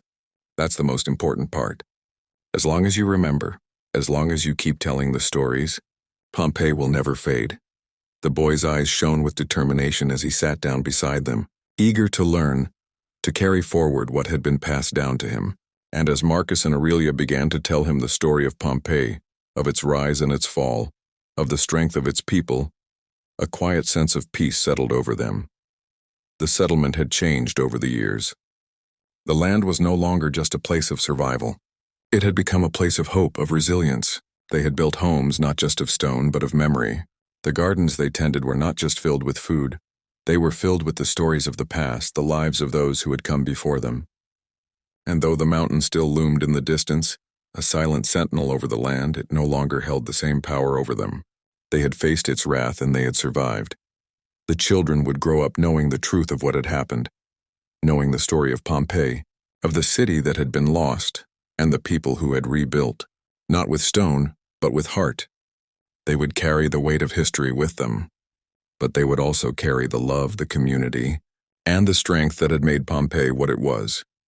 In the quiet moments, as Marcus and Aurelia sat together by the fire, watching the flames flicker and dance in the night, they knew that the legacy of Pompeii was no longer just a memory. It was a living, breathing part of who they were, who the community had become, and who the next generation would be. "We've done it," Aurelia said softly, her voice filled with quiet pride. "We've given them a future," Marcus smiled, his heart full. "And they'll give it to the next generation, and so on. The stories will never end." As the fire crackled and the stars shone brightly above, Marcus and Aurelia sat together, knowing that the mountain, for all its fury, could never take away what mattered most. They had rebuilt not just a settlement but a future where Pompeii would live on in the hearts and stories of those who had loved it, who had survived it, and who would continue to honor it, no matter what came next. The spirit of Pompeii had endured, and as long as the stories were told, it always would. Years continued to pass, each one folding seamlessly into the next like the pages of a well-worn book, each chapter adding more depth to the story of Pompeii's rebirth. The small settlement had become something more now, something enduring. What had begun as a desperate attempt to survive had transformed into a thriving, vibrant community. The children, now adults, were shaping the future of the land they had inherited, and the stories of Pompeii lived in their hearts as much as they lived in their minds. Marcus and Aurelia had grown older, their hair touched with silver, but their spirits remained unwavering. They had seen the settlement evolve, had watched the children they once told stories to now carry those stories forward. They had taught the next generation everything they had learned, the ways of the land, the importance of community, and the necessity of remembering. One evening, as the sun dipped low in the sky and painted the world in shades of red and gold, Marcus and Aurelia found themselves standing at the edge of the hill overlooking the settlement. It was a quiet evening, the kind that made one feel connected to the earth, to the land, to the very heart of life itself. Aurelia looked at Marcus, her eyes soft, her expression thoughtful. "Do you ever think about the way things used to be?" she asked, her voice quiet but filled with the weight of time. Marcus didn't answer immediately. He let her words hang in the air, as though weighing them against the years they had lived, the years they had rebuilt. It had been so long since the eruption, since the destruction of Pompeii, yet there were moments when the memory felt as fresh as if it had happened just yesterday. "I do," he said finally, his voice thick with the emotion of it. "I think about the city we lost. I think about the lives that were taken. But I also think about what we've built here. We've rebuilt something stronger than the city ever was. We've built a community, a family, and that," he paused, looking out over the land, where the settlement stretched before them, "that's something even the mountain couldn't take." Aurelia smiled, her hand brushing against his as they stood there in the soft glow of the setting sun. "It's hard to believe sometimes," she said, her voice soft but full of understanding. "Hard to believe we're here, that life has continued in spite of everything." Marcus nodded, his eyes distant. "The mountain took much from us, but it gave us something too. It gave us a chance to rebuild, to remember, to live." For a long while they stood together side by side, taking in the land they had cultivated with so much care. The fields, now rich and full of life, stretched out beneath them. The homes, humble but sturdy, stood against the fading light. The sounds of laughter and conversation filled the air. The community was thriving. "We've made it," Aurelia said, her voice filled with a quiet awe. "We've built something from nothing, something worth living for." "We have," Marcus agreed, his heart swelling with pride. "And it's not just about survival anymore. It's about living. It's about remembering. And it's about making sure that Pompeii, the real Pompeii, never fades. That the spirit of it, the heart of it, lives on." As the years had passed, they had begun to understand something profound. It wasn't just about the city they had lost, or the ruins they had walked through in search of hope. It was about the people who had lived there, their stories, their lives, their love. The eruption had taken Pompeii in an instant, but it had also given the survivors a chance to make something new, something lasting. In the distance, the faint silhouette of Mount Vesuvius still loomed over the land, a quiet reminder of the destruction it had caused. But Marcus had come to see it differently. The mountain was not just a force of nature. It was a force that had shaped them, had molded them into something stronger. It had forced them to rebuild, to redefine what it meant to survive. And in the end, it had given them the chance to live on, not in the shadow of the past, but with the lessons of the past woven into the fabric of their future. "We'll never forget," Aurelia whispered, her voice steady, filled with resolve. "No," Marcus agreed, "we never will. And that's how we carry it forward. That's how we make sure Pompeii never truly dies." The stars began to appear overhead, their light shining down on the land below. The night was calm, the world peaceful, and for the first time in a long while, Marcus felt an overwhelming sense of peace. The settlement, the people, the stories, they were all part of something much bigger than the ruins of a city. They were the living memory of Pompeii. And as long as they remembered, as long as they carried its stories forward, Pompeii would never fade. The settlement continued to thrive as the years unfolded, each one etching its own chapter into the story of Pompeii's rebirth. The cycle of seasons, once marked by the terror of volcanic eruption and ash-filled skies, now passed with the steady rhythm of life, planting, harvesting, celebrating. The survivors had woven a tapestry of resilience, and it had become not just their survival, but their legacy. Marcus, now in his later years, spent his days teaching the younger generation the art of stonework, the skill his father had passed down to him.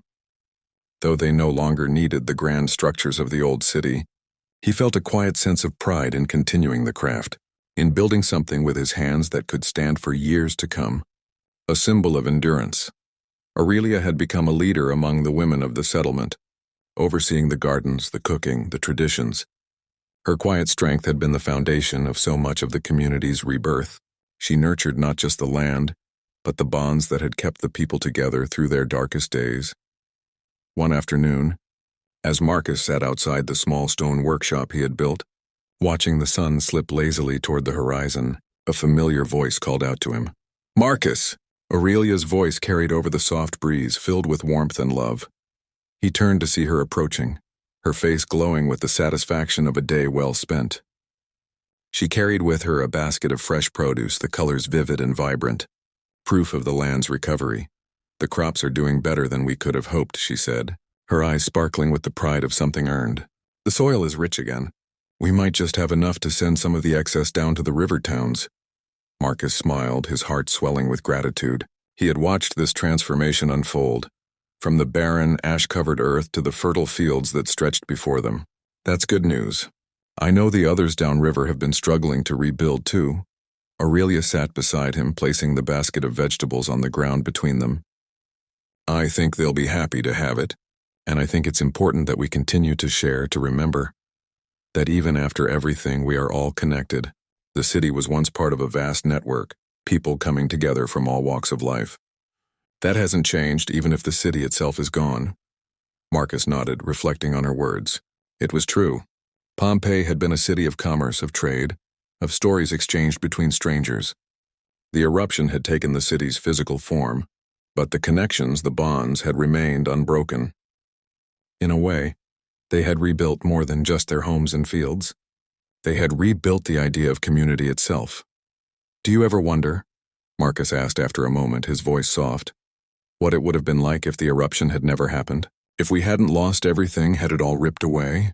Aurelia turned to look at him, her eyes thoughtful, a flicker of something deeper passing through them. "I think about it," she said quietly. "I think about how it might have been, how life might have continued. But I've also learned that we can't dwell on what's gone. We can't live in the past. We can only move forward together." She took his hand in hers, the touch warm and steady. "And I've realized something too. If we hadn't lost everything, we might not have discovered how much we truly had. We might never have known the strength that we all carry. The eruption took Pompeii, but it didn't take the love, the memories, the community. We rebuilt that." The quiet truth of her words settled over Marcus like a balm. He had always known that their survival, their strength had come from something deeper than just the will to live. It had come from the connections they had made, from the ways in which they had come together, not just as survivors, but as people who had chosen to live fully despite their losses. They sat in silence for a while, letting the evening settle around them. The stars began to emerge, twinkling like tiny fires in the vast sky above, and the sounds of the settlement grew softer as people prepared for sleep. The story of Pompeii was no longer a story of destruction and loss, but one of renewal. The city had died, but its heart, its soul, had been passed on. Its strength and resilience carried in the hearts of those who had survived, and in the stories that were passed from one generation to the next. Later that evening, as Marcus and Aurelia sat by the fire with the others, they listened to the familiar voices of the community as they shared stories once more. The young ones spoke of the city they had never known, of the streets lined with shops, of the festivals that had filled the air with music. The elders, their faces etched with time and experience, shared their memories, remembering the laughter, the beauty, and the love that had once filled the streets of Pompeii. And when the fire had burned low, and the voices had quieted, Marcus looked around at the faces gathered around him, at the community that had risen from the ashes, and he felt a deep sense of peace. They had rebuilt not just the land, but something far more important, the spirit of Pompeii. "Pompeii is still here," he said softly, his voice filled with quiet pride. Aurelia smiled and rested her head on his shoulder. "Yes, it is, and it always will be." As the embers of the fire glowed faintly in the night, Marcus closed his eyes for a moment, feeling the warmth of the fire and the connection of those around him.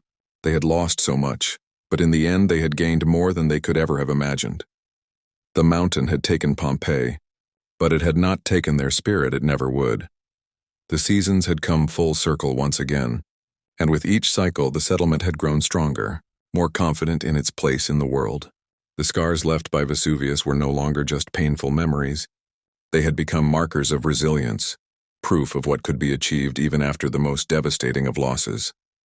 For Marcus and Aurelia, time had softened the raw edges of grief, but it had never erased the lessons learned in the ashes of Pompeii. They had witnessed the destruction, the fear, and the uncertainty, but they had also seen the courage, the community, and the love that had followed. In many ways, they had built something even more precious than the city that had been lost. They had built a legacy of endurance, one that would outlast the stone and the marble, the structures and the statues. One evening, as the sun set over the hills and painted the sky in hues of pink and gold, Marcus stood at the edge of the settlement, looking out at the land they had come to call home. The mountains, once a constant reminder of the eruption that had destroyed everything, now seemed far away, almost insignificant. They were still there, of course, their towering peaks standing tall against the horizon, but they no longer held the same power over him. Aurelia joined him, as she often did, her hand slipping into his as she gazed out at the view. The world around them was peaceful, alive with the quiet hum of a community that had found its footing, in a place that had once been buried under the weight of destruction. Children are growing up so quickly, Aurelia said softly, her eyes following the laughter of the younger ones as they ran through the fields. It feels like just yesterday they were learning their first stories of Pompeii. Marcus smiled, a soft chuckle escaping his lips. Time has a way of slipping past when you're not looking, but they carry the stories with them. They're learning the lessons we've learned, even if they don't know it yet. They'll know it, Aurelia said, her voice filled with quiet certainty. The future we've built is their future. They'll carry it forward just like we did. Marcus nodded, his gaze steady as he watched the children. And they'll tell their children. The stories will live on as long as there are people to remember. Aurelia leaned her head against his shoulder, her heart full of peace. We've done more than just survive. We've created something lasting, something worth remembering.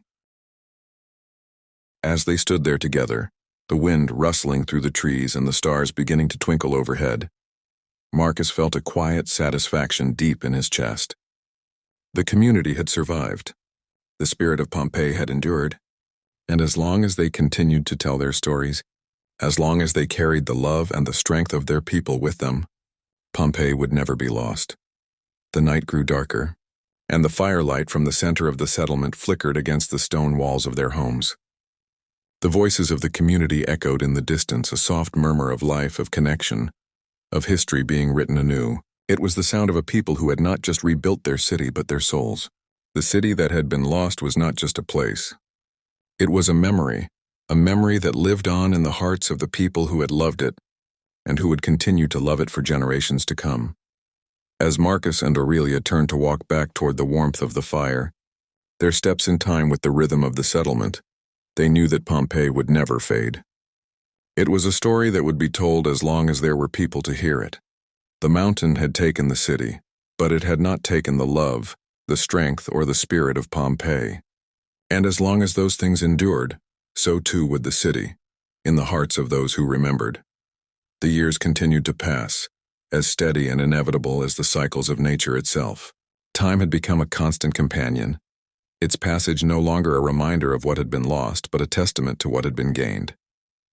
The settlement, once a fragile hope in the aftermath of catastrophe, had now become something thriving, something enduring. Marcus and Aurelia, though older now, continued to lead with quiet strength, their hearts full of pride in what they had helped create. The children, now young adults, had taken on more responsibilities, their faces filled with the same determination that had once burned in the eyes of the first survivors. The stories of Pompeii, the city that had been swallowed by the mountain, had been passed down to them. And as they carried the stories forward, they began to weave their own, stories of resilience, of community, of love. These were the stories that would carry the legacy of Pompeii through the generations. One evening, as the sun dipped below the horizon, casting long shadows over the settlement, Marcus and Aurelia stood together at the edge of the hill as they often did. The view before them had changed over the years. The once barren land was now lush and fertile, the fields stretching wide with the promise of new life. The small homes that dotted the landscape had become more than just shelters. They were symbols of what had been rebuilt. Brick by brick, memory by memory. "The future's in good hands," Marcus said quietly, his voice filled with a quiet sense of pride as he looked toward the younger ones who were working in the fields. Laughing as they went about their tasks, Aurelia leaned into him, her heart light. "I've watched them grow, watched them learn. They've carried everything we've given them, everything we've worked so hard for, and they've made it their own. It's beautiful, Marcus. It's everything we dreamed of." Marcus nodded, his eyes scanning the horizon. "I think they'll remember, not just the stories we told them, but the way we lived, the way we kept going. They'll carry that with them." Aurelia smiled, her eyes bright with unshed tears. "They're already carrying it. I see it in them. They won't forget. And they'll pass it on just like we did." They stood in comfortable silence, their hands entwined as the last light of the day slowly faded into the night. The stars began to appear, each one a reminder of the world beyond their little corner of the earth, of the vastness of time and space, of the way the universe continued its unchanging rhythm. "Do you ever wonder what would have happened if the mountain hadn't erupted?" Aurelia asked after a long pause, her voice soft. Marcus turned to her, his expression contemplative. "I've wondered, but I've also come to understand something important." "What's that?" she asked, her curiosity piqued. "That maybe, just maybe," he began slowly, "the eruption gave us a chance to live differently, a chance to find something in ourselves that we might never have known. It took the city, yes, but it gave us something too." Aurelia's brow furrowed as she processed his words. "What do you mean?" "I mean," Marcus continued, his gaze steady and sure, "that we never would have rebuilt the way we did if we hadn't lost everything. We never would have learned how much we could survive, how much we could give, how much we could love. The mountain took the stone, the buildings, the grand city we once knew, but it couldn't take our spirit. And in the end, that's what matters. That's what they'll remember. Not the city we lost, but the strength we found in losing it." Aurelia's eyes softened, a quiet understanding passing between them. "I see it now," she said, her voice filled with wonder. "I see how everything we've been through has shaped us. We didn't just survive. We found something we never could have imagined." Marcus squeezed her hand gently, his heart full. "And that's what we'll leave behind.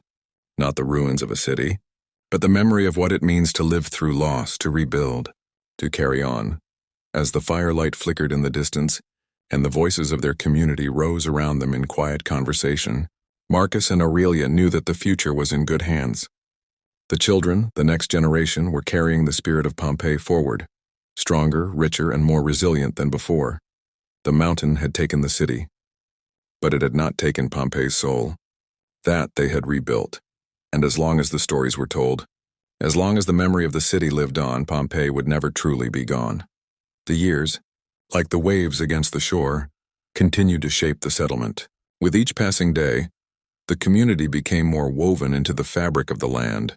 The survivors, their faces marked by time, had grown into elders, passing down the wisdom they had gained in the hardest of circumstances.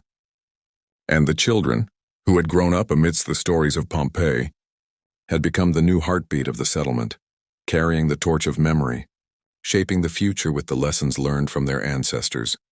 Marcus and Aurelia had long since accepted that they were no longer the young survivors of the eruption.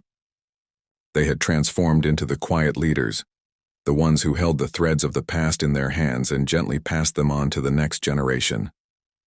The settlement, once a place of rebuilding, had now become a thriving community, one that was no longer defined by its loss, but by its ability to rebuild, to grow, to adapt. One evening, as the stars began to twinkle above them, Marcus stood at the edge of the settlement once more, looking out over the land they had made their home. It was a peaceful scene. The fields were full of crops, the homes sturdy and welcoming. The sounds of life, of laughter, of work, of shared moments drifted up to him from the heart of the settlement. Aurelia joined him, as she had done so many times before. Together they stood in silence, watching the firelight flicker in the distance. The fire had become a nightly tradition, a symbol of warmth and unity, where the community gathered to tell stories, to share their experiences, to keep the memory of Pompeii alive. "You know," Aurelia said softly, her voice filled with quiet reflection, "I think about the city sometimes. Not in sadness, but in gratitude. We were given a chance to rebuild, to live again. Marcus nodded, his gaze steady as he looked toward the distant hills. It wasn't just a chance. It was a choice. A choice to carry on. A choice to make something of what we had left. She smiled, leaning against him. And we've done just that. The truth of her words settled around them, as it always did when they spoke of what had been and what had come after. They had done more than rebuild the land, more than restore the homes and fields. They had rebuilt the spirit of Pompeii. Woven into the very fabric of their lives was the love, the community, the resilience of the city that had once been. I still remember the stories we used to tell, Aurelia said, her voice soft with memory. I used to think they were just stories. But now they feel like a living part of me. They are, Marcus replied. The stories live in us, in everything we've done. The mountain may have taken the city, but it didn't take the stories. It didn't take the people who loved this place. Aurelia looked up at him, her eyes reflecting the quiet wisdom of years lived through both pain and hope. No, it didn't. They stood there for a while in the quiet of the night, feeling the weight of the years, but also the lightness of what they had created. The sounds of the community, the laughter of children, the hum of voices, the crackling of the fire, felt like a soft affirmation of the life they had built. The mountain had taken their home, their city, but it had not taken their will to live, to remember, to rebuild. Later that evening, as they gathered around the fire, the children of the community took their place among the elders. The stories of Pompeii, the city that had once been vibrant with life, were passed down once more, not as a tale of loss, but as a tale of resilience. Each child, each young adult, now carried the stories with them, weaving their own threads into the tapestry of Pompeii's legacy. The fire burned brightly, casting its warm glow over the faces of the community, over the people who had become the living memory of a place that had been lost. And as the stories flowed, as they always did, Marcus and Aurelia sat together, their hands entwined, knowing that the future was in good hands. Pompeii, the city that had been taken by the eruption, had not truly been lost. It had lived on in the hearts of those who remembered, in the stories that were passed from one generation to the next. The mountain had taken much, but it had also given them the chance to live again, to rebuild, to find hope in the ashes. And as long as the stories were told, Pompeii would never truly fade. It would live on, in the memory of the city, and in the lives of those who had carried its spirit forward. The days, the weeks, the months, they all blended together into a life that felt, for the first time, whole. The community had grown into something beautiful, something beyond the sum of its parts. The ashes of the past had fertilized the soil, not only of the land but of the hearts of the people who had emerged from the ruins of Pompeii. They had been shaped by fire, by loss, but more importantly, they had been shaped by the strength of their will to survive. The land now yielded fruit and grain in abundance, and their small homes stood strong against the elements. There was a rhythm to the settlement now, a peaceful routine that marked the passing of time. Work in the fields during the day, stories around the fire at night, shared laughter, and quiet moments of rest in between. The faces around the fire were not the same as they had been years ago. The children who once sat wide-eyed at the feet of the elders had grown, had taken on the mantle of leadership, of responsibility. They had begun to weave their own lives, their own stories into the legacy of Pompeii. And it was in those moments, watching them, hearing their voices, that Marcus and Aurelia knew their work had not only survived but had truly thrived. One evening, as the golden light of sunset began to fade into twilight, Marcus stood on the hill once more, looking out over the land. The view was different now.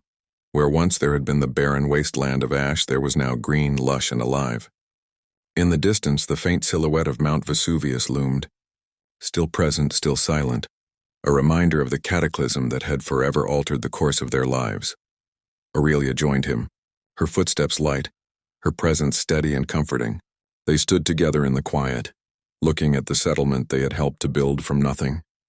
The small homes, the fields, the vibrant community that had blossomed. It was all so far removed from the destruction they had once known.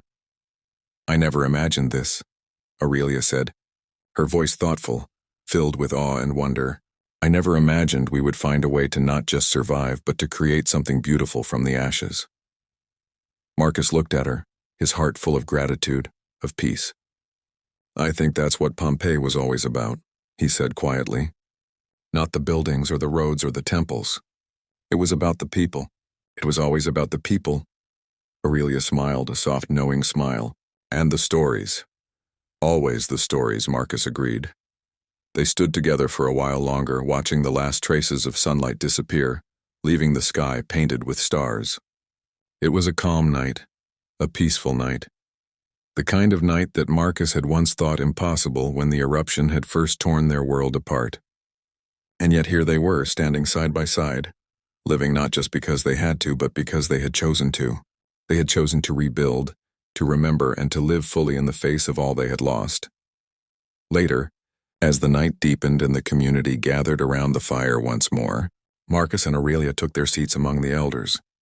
The stories were already being told, the familiar voices of the younger generation sharing their version of the city that had once been, of the lives they had lived, and of the resilience they had learned from their parents and grandparents. It was a story of survival, yes, but it was more than that. It was a story of love, of community, of remembering. The fire crackled as the voices rose in unison, the stories interwoven with laughter and moments of quiet reflection, and as Marcus listened, he realized something that had always been true but had become clearer with each passing day. Pompeii was not just a place. It was a living memory, carried in the hearts of the people who had survived and in the generations who would continue to carry it forward. As long as there were stories to tell, Pompeii would never be lost. It would live on, not in the ruins but in the hearts of those who had chosen to remember. And so, as the fire flickered and the voices filled the air, Marcus and Aurelia sat together side by side, content in the knowledge that the mountain might have taken the city, but it could never take the spirit of Pompeii. That spirit, that unbreakable will to live and to love, would endure for as long as the stories were told. As the years unfolded, the rhythms of life in the settlement grew more familiar. The once desolate landscape of Pompeii, choked by ash and sorrow, had transformed into something that felt almost like a memory of the past, still touched by the past, but not consumed by it. The new community that had risen from the ashes now stood strong, its foundation not built of stone, but of the spirit of the people who had come together, who had fought, loved, and endured. Marcus and Aurelia, though older now, continued their quiet leadership not through command, but through the example they set. Their lives were woven into the fabric of the settlement, each day a continuation of the work they had started so many years ago. They no longer focused on what had been lost, but on what had been gained, on what they had built. Piece by piece, story by story, one evening, as the stars began to emerge in the night sky, Marcus stood once more at the edge of the settlement, the wind soft against his skin. His heart swelled with quiet pride as he surveyed the land. It was hard to imagine sometimes that this had all once been a place of fear and destruction. Now it was alive with the hum of daily life, people working the fields, children running freely, elders telling stories around the fire. The settlement had become a living testament to what it meant to rebuild. Aurelia joined him as she always did, her steps light but purposeful. She stood beside him, their hands finding one another naturally. "You've been quiet lately," she said gently, her voice filled with both curiosity and care. Marcus turned to her, a soft smile on his lips. "Just thinking about everything, I suppose. About the journey. How far we've come." Aurelia's gaze softened. "I think we've all been thinking about that. The children especially. They've been hearing the stories, growing up with the history of Pompeii. I think they finally understand what it means to carry something forward. To rebuild what's been lost. They carry more than just the stories of Pompeii," Marcus said, his voice low and reflective. "They carry the strength that we've found, the love that we've carried through all these years. That's what they're really inheriting. Not just the memories, but the resilience." Aurelia smiled, her hand tightening around his. "I think you're right. And I think they'll carry it even further than we can imagine." Marcus nodded, his eyes lingering on the flickering light from the center of the settlement, where the evening stories were already being told. The younger generation was beginning to step into roles of leadership, carrying the torch forward, ensuring that the memory of Pompeii would never be forgotten. The elders, once the bearers of the stories, now watched with pride as the next generation took their place. I'm proud of them, Marcus said quietly, his gaze still fixed on the firelight. Proud of everything they're becoming. They're proud of you too, Aurelia replied, her voice tender. Of all of us. They know the strength it took to rebuild this, to live again after all we lost. Marcus turned to her then, his eyes filled with a quiet understanding. I never imagined we'd be here, Aurelia. I never imagined we'd create something like this. I thought we were just trying to survive. But now, he let his voice trail off, unsure of how to capture the fullness of what he felt. Now it feels like we've created something lasting, something worth living for. Aurelia squeezed his hand, a soft smile playing on her lips. We have, Marcus, and it's beautiful. As the night deepened, the sounds of the settlement carried into the air, the laughter of children, the murmur of conversation, the crackling of the fire. The mountain, which had once loomed so ominously in the distance, now felt like a part of the landscape, silent, distant, and no longer the terror it once was. It was still there, of course, but it no longer had the power to haunt their lives. They had learned to live with it, to coexist with the past, but to refuse to be defined by it. The firelight danced as the community gathered for another night of storytelling. The younger ones sat cross-legged around the fire, their eyes wide with wonder as the elders recounted the tales of Pompeii. The grand city, the market streets, the laughter, the lives that had been lived and lost. But the stories were no longer just about what had been. They were also about what had been rebuilt, what they had created together. The city that once was, Marcus said softly, as if to himself, is not gone. It lives on in each of us. It lives on in the stories, in the lives we lead and the strength we found. Aurelia's gaze followed his, and for a long moment they stood in silence, feeling the weight of those words. The city was no longer a place that could be mapped on a map or traced in stone. It was something more. It was a memory, a spirit, a living testament to the resilience of its people. As the night wore on, Marcus and Aurelia returned to their small home, the quiet hum of the settlement still alive in the air around them. They knew that the future was in good hands, that Pompeii would live on, not as a ruined city, but as a living legacy, carried forward by those who remembered, those who rebuilt, and those who would continue to carry the torch. The mountain had taken the city, but it had not taken the spirit of Pompeii. That spirit, forged in fire and resilience, would live on for as long as the stories were told. And as long as the stories were told, Pompeii would never truly fade. As time continued its steady march, the years blended into each other, their passing no longer marked by the devastation of the past, but by the quiet strength of the community that had emerged from the ashes of Pompeii. The settlement had become a place not only of survival but of thriving, a place where people had not just rebuilt their homes, but their spirits. The children, once so small and full of wonder, had grown into young adults carrying the torch of memory and resilience that had been passed down to them. Marcus and Aurelia, now in the twilight of their years, stood together in the place where it had all begun. The land they had once fought to reclaim was now a fertile landscape, rich with crops and full of life. The once barren fields had become gardens of hope, teeming with vegetables, fruits, and flowers, a testament to the community's unwavering will to survive and thrive. The homes that dotted the settlement were sturdy, built with hands that had once been unsure but were now steady, skilled, and confident. And as they stood there, watching the younger generation take up the work of building, of planting, of continuing the stories, Marcus felt a quiet sense of peace settle over him.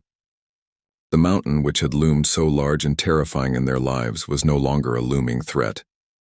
It was simply part of the landscape now, a distant, silent reminder of the past. And though it would always be there, it no longer held the same power over them. Aurelia, standing beside him, reached out and took his hand. We've made it, haven't we? Her voice was soft, filled with awe at the journey they had walked together. We have, Marcus said, his voice steady, but filled with emotion. We've made it through everything, Aurelia. And look at what we've built. Look at the life we've created. She smiled, her eyes bright with the satisfaction of so many years of hard work, of struggle, of triumph. And look at them, she said, nodding toward the young people gathered around the fire, their voices rising in a chorus of laughter and song.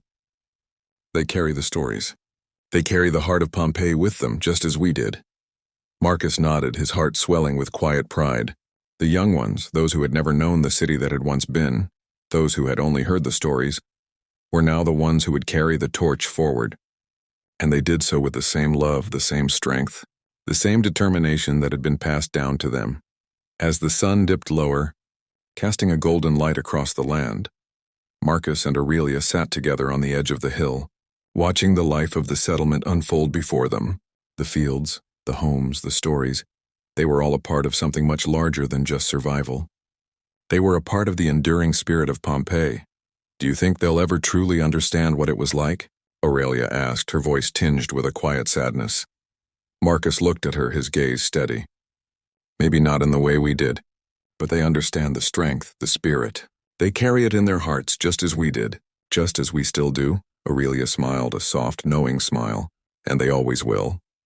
As the stars began to twinkle in the darkening sky, Marcus and Aurelia stood together, hand in hand, knowing that the stories of Pompeii, of its rise, its fall and its rebirth, would continue to live on. They had given everything to the land, to the future, to the next generation. And in return, the land had given them life. The mountain may have taken the city, but it had not taken the love, the memory, or the strength of the people who had once called Pompeii home. As long as there were stories to tell, Pompeii would never fade. It would live on, not in the stones and the ruins, but in the hearts of those who had survived, and in the hearts of those who would carry its memory forward for generations to come. The years continued their steady progression, and with them the community began to shift again. The once young children who had listened intently to the stories of Pompeii's rise and fall were now adults, standing tall in the roles of leaders, nurturers, creators, and storytellers. Marcus and Aurelia, though growing older, felt a quiet contentment in knowing that they had not just survived the eruption of Vesuvius, but had found a way to live again, and, more importantly, to help others do the same. The land, now lush and full of life, stood as a testament to their resilience. The crops grew tall and abundant, the homes remained strong, and the once empty streets were now filled with the hum of daily activity. People worked, laughed, and shared their stories as the seasons passed by, unhurried, in the way of those who had learned the true value of time. One evening, as the community gathered around the fire, its flickering flames lighting the faces of the people, Marcus and Aurelia sat together, watching the younger ones take up the mantle of keeping the stories alive. The firelight danced in their eyes, and the sounds of shared memories filled the air. "I think it's finally time," Aurelia said softly, breaking the comfortable silence between them. Time to pass on the mantle completely. Marcus turned his gaze toward her, his heart filled with both pride and a quiet sense of finality. "You're right," he said, his voice thick with emotion. "We've taught them all we can, and they've taken it, carried it with them, made it their own. I never thought it would be like this. I never imagined we would see this day." Aurelia smiled, her eyes filled with warmth and understanding. "We've done everything we set out to do. We've not only rebuilt a home, a life, we've rebuilt the heart of Pompeii, and now they carry it forward." For a long while, they both simply sat in silence, watching the community around them. The children played, their laughter carrying on the wind, while the older ones continued their conversations, their faces filled with the calm, assured expressions of those who had lived through great loss and found joy on the other side. And there, in the midst of it all, Marcus and Aurelia saw the fruits of their labor, the stories of Pompeii alive in every word spoken, in every action, in every memory passed down. "Do you ever think about what Pompeii might have become if it had never been lost?"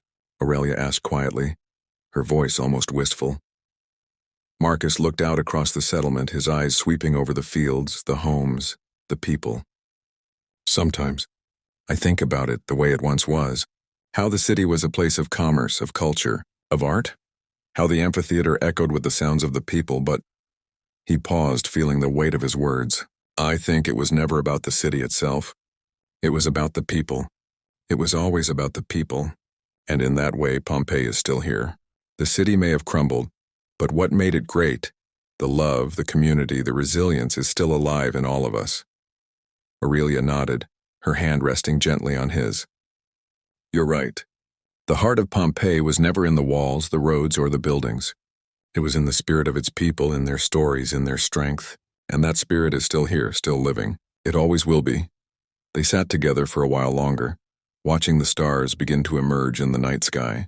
The fire flickered, casting shadows that seemed to stretch out toward the distant mountains. The mountains, the silent sentinels of the past, still stood, still watched over the land. But they no longer held the same power over the people of Pompeii. The eruption of Vesuvius had come, it had taken everything, but it had not broken the spirit of the people. Marcus and Aurelia knew this as they looked out over the settlement, as they saw the younger generation carrying the flame forward. They had been the stewards of the past, the keepers of the stories. And now it was time for the next generation to carry them, to weave them into their own lives. As the night deepened, the voices around the fire grew softer, the stories becoming quieter as the community settled into the peaceful rhythms of their new life.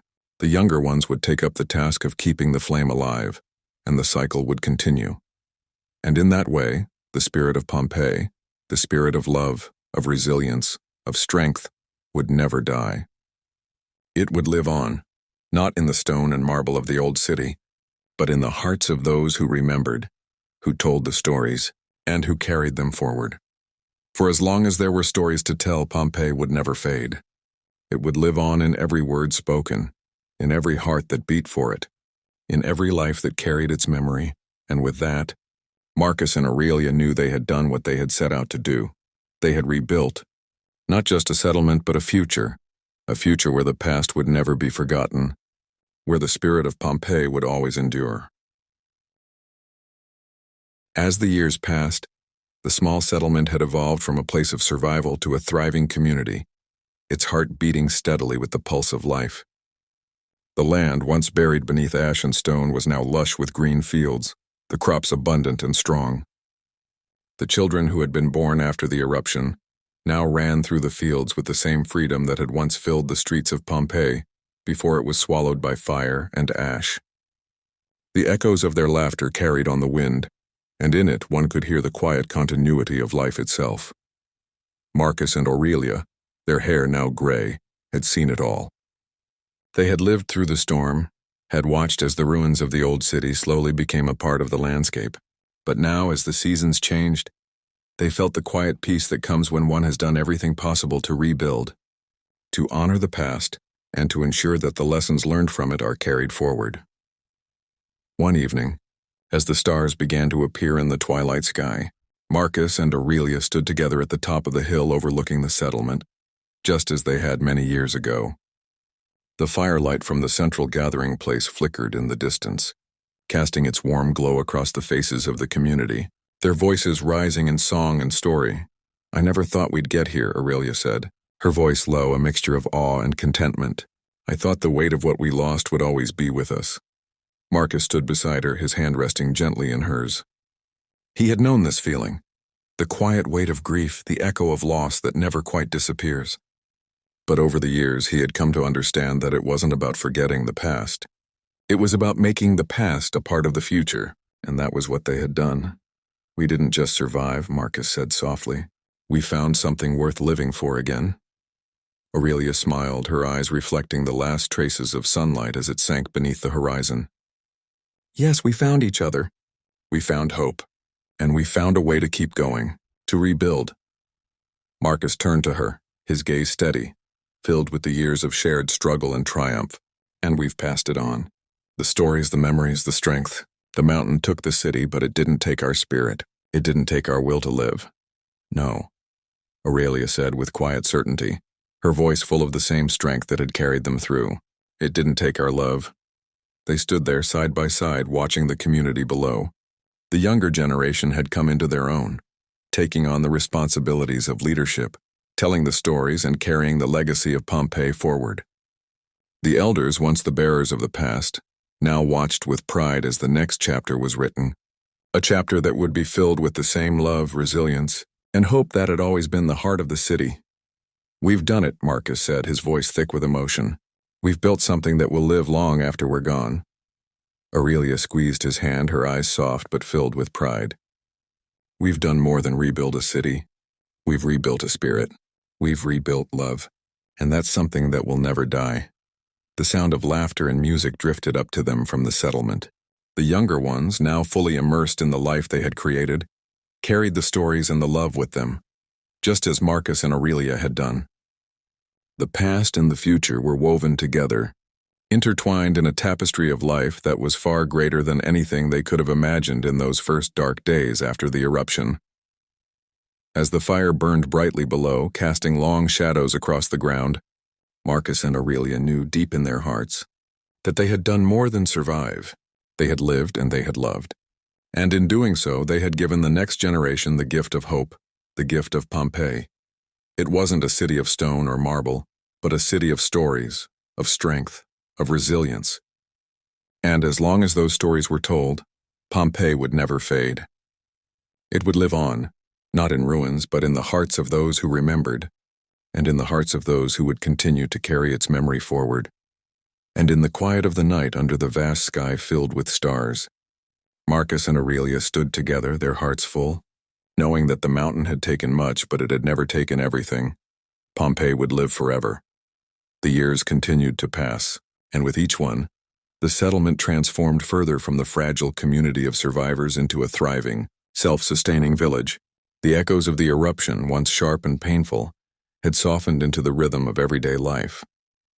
The stories of Pompeii, once spoken with grief and sorrow, were now told with pride and strength, woven into the lives of each person who called the settlement home.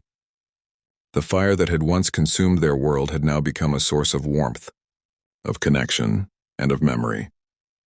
As the seasons changed, the settlement began to feel like a place of peace, a peace forged through struggle, through loss, and ultimately through love. Marcus and Aurelia, though their bodies had aged and their steps had slowed, remained at the heart of it all. They were the living link to the past, the ones who had carried the stories through the darkest days and passed them on to the next generation. And now they watched as those stories took root, as the younger ones, their children and grandchildren, carried them forward. One evening, as the sun dipped low in the sky and painted the world with shades of gold, Marcus stood at the edge of the settlement, looking out over the fields. The land was no longer the barren wasteland it had once been. It was lush and fertile, a symbol of the strength that had come from the ashes. In the distance, the familiar silhouette of Mount Vesuvius stood, its peak shrouded in a soft mist. It had been silent for many years, but its presence was always there, a reminder of the past.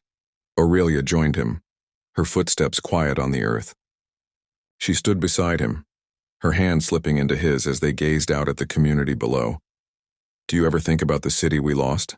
she asked softly, her voice filled with a quiet longing. Marcus looked at her, his eyes filled with both love and sorrow. "I think about it, Aurelia. I think about the way it was, the markets, the streets, the laughter. But I also think about what we've built here. We've done something that the eruption couldn't take from us. We've built a life, a future, and in that Pompeii lives on." Aurelia nodded, her eyes tracing the horizon. The city was never just the buildings. It was always about the people, and we've kept that alive. We've rebuilt the spirit of it. Marcus squeezed her hand gently, his heart full of quiet pride. Yes, we've rebuilt the spirit. And that's what matters. The sounds of the settlement below reached their ears, laughter, voices, the soft murmur of life. The children were playing in the fields, their voices rising in a chorus of joy. The older ones were gathering around the fire, telling stories, sharing memories, keeping the history of Pompeii alive. Marcus and Aurelia could hear the stories being passed down, just as they had been passed down to them. "We've done what we set out to do," Marcus said, his voice thick with emotion. "We've carried the love of Pompeii forward. We've made sure that it will never be forgotten." Aurelia smiled, her eyes soft with the weight of the years. "We have, and we'll keep telling the stories. We'll keep passing them on, so that the next generation can carry them forward." They stood there for a while, hand in hand, watching the life of the settlement unfold. The firelight flickered in the distance, casting a warm glow over the faces of their people. The younger generation had taken up the mantle of leadership, of storytelling, of remembering, and Marcus and Aurelia knew without a doubt that Pompeii would never be lost. It had never been just a city. It had been the people, the love, the memories, and those would live on forever. As the night deepened and the stars filled the sky, Marcus and Aurelia made their way back to the heart of the settlement, where the stories continued to be told. The mountain might have taken their city, but it had not taken their spirit. That spirit lived on in every story, in every heart, in every person who remembered. And as long as the stories were told, Pompeii would never fade. It would live on in the hearts of those who carried its memory forward. And in that way, the city would continue to rise not from the ashes, but from the love and strength of the people who had once called it home. The years continued to unfold with the quiet rhythm of life. What had once been a fragile settlement, born from the ashes of disaster, had now become a thriving community, strong, united, and resilient.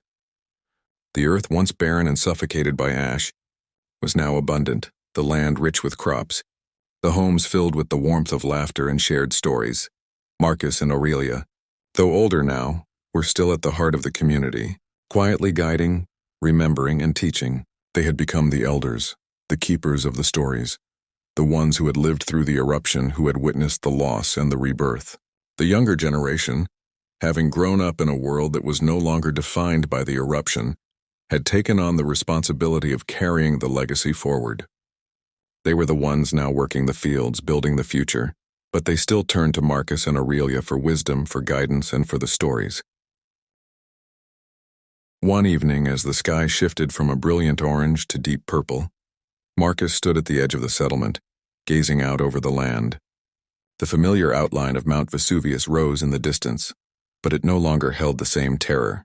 The mountain had once been a harbinger of destruction, but now it was just a part of the landscape, silent, unmoving, a reminder of what had been and what had been rebuilt. Aurelia joined him, her presence as familiar to him as the earth beneath their feet. She stood beside him, her hand slipping into his, and together they watched the settlement below. The firelight from the gathering place flickered in the distance, and the sounds of life reached their ears, laughter, music, the hum of the community working together. "Do you ever miss it?" Aurelia asked softly, her voice filled with both tenderness and curiosity. "The city that was?" Marcus looked at her, his gaze steady but filled with a quiet understanding. "I miss the way it was. Alive, vibrant, full of people," he said, his voice distant, his thoughts reaching back through time. "But I don't miss the sorrow. I don't miss the fear, the uncertainty. We've created something new, something that honors the past but isn't held back by it." Aurelia nodded, her eyes soft with the weight of the years. "I think about it too. The people we lost, the ones who never had the chance to rebuild. But like you said, Marcus, we've honored them by continuing, by living." Together they turned their gaze toward the settlement once more. The community had become a living testament to what Pompeii had been, its strength, its spirit, its resilience. The younger generation now lived the life that they had only dreamed of in those first days of rebuilding. They laughed, they worked, and they carried the stories of the past in their hearts, making them their own, weaving them into the fabric of their daily lives. "They'll carry it forward," Marcus said quietly, a soft smile tugging at his lips as he watched the younger ones full of energy and hope. "The stories, the lessons, they'll carry them forward just as we did." Aurelia squeezed his hand, her voice filled with both love and certainty. "Yes, they will. And they'll make new stories. They'll make their own way, but they'll never forget." The wind rustled through the trees, carrying with it the soft murmur of the settlement. The firelight flickered as the stories continued to be shared, the voices of the young and old intermingling, the past and the present converging in the warm glow of the night. "We did it," Aurelia said softly, her eyes meeting his. "We didn't just survive, Marcus. We made something beautiful. We made something lasting." Marcus smiled, a deep, contented smile. "We did, and in the end, that's all we can do. We live, we love, and we remember." They stood together in silence for a while, watching the stars begin to twinkle in the sky above, knowing that their work was done, that their lives, their stories, and their love had built something that would live far beyond them. The city of Pompeii was no longer a place of ruins, but a living, breathing memory, woven into the lives of those who had rebuilt, who had carried its spirit forward. And as long as the stories were told, Pompeii would never fade. It would live on in every word spoken, every hand that worked the earth, every laugh shared around the fire. It would live on not in the stones of the past, but in the hearts of those who remembered, and so the spirit of Pompeii endured, forever in the stories, in the lives, and in the love that had survived. As the years passed, the settlement grew into a place where the past and the future intertwined, creating a foundation that felt unshakable. The memory of Pompeii, once a city of vibrant life and sudden destruction, had evolved into something new, a living testament to the resilience of the human spirit. The community, now thriving, was a patchwork of stories and histories, woven together by the shared experiences of those who had survived the eruption and those who had grown up hearing those stories. Marcus and Aurelia, now in the later stages of their lives, often found themselves sitting together by the fire, watching the world unfold around them. The next generation had taken up the mantle of leadership, continuing the work they had started. The children, now adults, had become the storytellers, the workers, the leaders. They had inherited the stories of Pompeii and were crafting their own futures, building on the foundation of love, resilience, and hope that Marcus and Aurelia had given them. One evening, as the firelight flickered and the sounds of the settlement filled the air, Marcus and Aurelia sat together, their hands gently resting in each other's. The stars above seemed to shine just a little brighter, as if in silent celebration of the lives they had built. "I never imagined we'd be here, Marcus," Aurelia said, her voice soft with reflection. "I never imagined that after everything we would have a place like this, a place filled with life, with joy." Marcus smiled, the lines on his face deepening as he looked at her. "Neither did I thought we were just trying to survive. But we've done more than that. We've created something that matters, something that will last." Aurelia nodded, her gaze drifting toward the children who were playing near the fire. Their laughter was the sound of the future, of a generation who had never known the terror of the eruption, but who carried the stories of Pompeii within them. "They'll carry it forward," Aurelia said quietly, her eyes glistening with quiet pride. "They'll make sure that the spirit of Pompeii never dies." Marcus looked at her, his heart full. "Yes, and they'll tell their own stories too. We've given them the foundation. Now it's up to them to keep building."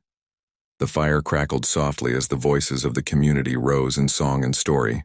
The future was being written right there, in the hearts of those who remembered and those who would carry those memories into the future. And in that moment, Marcus felt an overwhelming sense of peace. He knew that Pompeii in all its forms would never be lost. Not as long as there were people to remember, to live, and to love. The years had taken their toll, but they had also given them so much. The mountain had taken the city, but it had not taken their spirit. It had not taken the strength that had allowed them to rise again. And now, as they watched the future unfold, Marcus knew that Pompeii would live on, forever, in the stories, in the love, and in the hearts of those who remembered. As the firelight flickered and the stars above seemed to shine just a little brighter, Marcus and Aurelia sat together, content. They had done what they set out to do. They had rebuilt. They had remembered. And in doing so, they had made sure that the spirit of Pompeii would never fade. As time passed, the settlement continued to grow, its foundation now deeply rooted in the values of resilience, unity, and memory. The land that had once been a barren wasteland, stripped of all life by the eruption, had blossomed into a community that felt as though it had always been here. The seasons came and went, as they always did, but the rhythm of life had changed. It was no longer marked by the uncertainty and destruction of the past, but by the steady pulse of a thriving, living world. Marcus and Aurelia, though older now, still felt the weight of the journey they had walked together. Their bodies had aged, their hands more weathered, but their hearts remained as strong as ever. They had lived through unimaginable loss, and yet they had built something even greater, a community, a legacy, a future. Their work was done, and as they sat together, watching the world unfold around them, they knew they had created something lasting, something that could never be taken away. One evening, as the stars began to emerge from the darkening sky, Marcus and Aurelia sat side by side at the edge of the settlement. The firelight flickered in the distance, and the sounds of the community, laughter, conversation, the soft hum of life, filled the air. The younger generation, those who had grown up hearing the stories of Pompeii and its rebirth, were now the ones carrying the torch forward. They were telling their own stories, creating new memories and building a future that Marcus and Aurelia had always dreamed of. "You've seen it all, haven't you?" Aurelia said softly, her voice filled with awe. "From the ashes to this, it feels like a dream." Marcus smiled, his gaze soft as he watched the younger ones playing near the fire. "Yes, we've seen it all, and I wouldn't change a thing. The loss was immense, but the love, the strength, the memories we've created, those will never fade." Aurelia looked at him, her eyes reflecting the warmth of the fire. We've built something better, haven't we? Not just a place to live, but something that carries the spirit of Pompeii forward. It's not just the city that was. It's the spirit. It's the people. And that's what they'll carry with them. Marcus nodded, his heart full. The mountain took the city, but it didn't take the people. It didn't take their will to live, their will to love, their will to carry on. They sat in silence for a while, watching the stars above and listening to the voices of the community around them. The younger generation, now fully immersed in the life of the settlement, carried the stories of Pompeii with them. They told those stories, shared them with their own children, and in that way, the legacy of the great city lived on. The fire crackled, sending sparks into the air, and the sounds of song and laughter filled the night. The children were playing, their laughter echoing through the settlement, and Marcus and Aurelia felt a deep sense of peace. They had built something that would last, something that would outlive them. The stories of Pompeii, of its rise, its fall, and its rebirth, would continue to be told as long as there were people to listen. "Do you ever think about the city we lost?" Aurelia asked, her voice tinged with a bittersweet longing. Marcus turned to her, his eyes warm and steady. "I do sometimes, but I also think about what we've gained.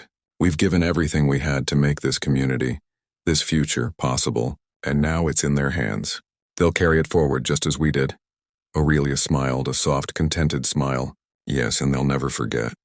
They'll tell their children about Pompeii, about the strength of the people, and about how no matter what we kept going." Marcus squeezed her hand, his heart full. "Yes, and as long as they remember, Pompeii will never be lost. It will live on in their hearts, in their stories, in everything they build." As the firelight flickered and the stars above shimmered like distant memories, Marcus and Aurelia sat together, their hands intertwined, content in the knowledge that their work was complete. They had given the next generation the tools they needed to carry the spirit of Pompeii forward: stories, strength, and love. The mountain had taken their city, but it had never taken their heart. That heart would live on always as long as the stories were told. As the years went on, the cycle of life continued uninterrupted in the settlement. The days of uncertainty and rebuilding were behind them. The young had grown, the old had passed on, and the stories that Marcus and Aurelia had worked so hard to pass down had become the heartbeat of the community. Every generation that came would add its own chapter to the legacy of Pompeii, ensuring that the spirit of the city would never fade, no matter how far removed they were from the eruption. One evening, as the sun dipped low behind the hills, casting long shadows over the land, Marcus and Aurelia sat together by the fire, their faces illuminated by the flickering light. The fire crackled and popped, a sound that had become a constant companion in their lives. The flames danced, casting shadows across their faces, as the voices of the younger generation filled the air with stories, laughter, and song. "Do you ever think about the end of all this?" Aurelia asked softly, her voice thoughtful. Marcus glanced at her, his eyes filled with both love and wisdom. He had lived a full life, one that had stretched far beyond his expectations. "I think about it," he said quietly. "I think about how we've built something beautiful, something that will live long after we're gone. We may not see it, but I know that what we've done here will endure." Aurelia nodded, her gaze steady. "It's strange, isn't it? To know that everything we've built, everything we've worked for, will continue long after we're gone." Marcus took her hand, his grip firm and warm. "It's not strange, Aurelia. It's natural. We've built something that can't be erased. It's not in the stone or the walls, it's in the people, in the stories. As long as those stories are told, Pompeii will never be lost." They sat together in silence, watching the flames flicker as the night settled around them.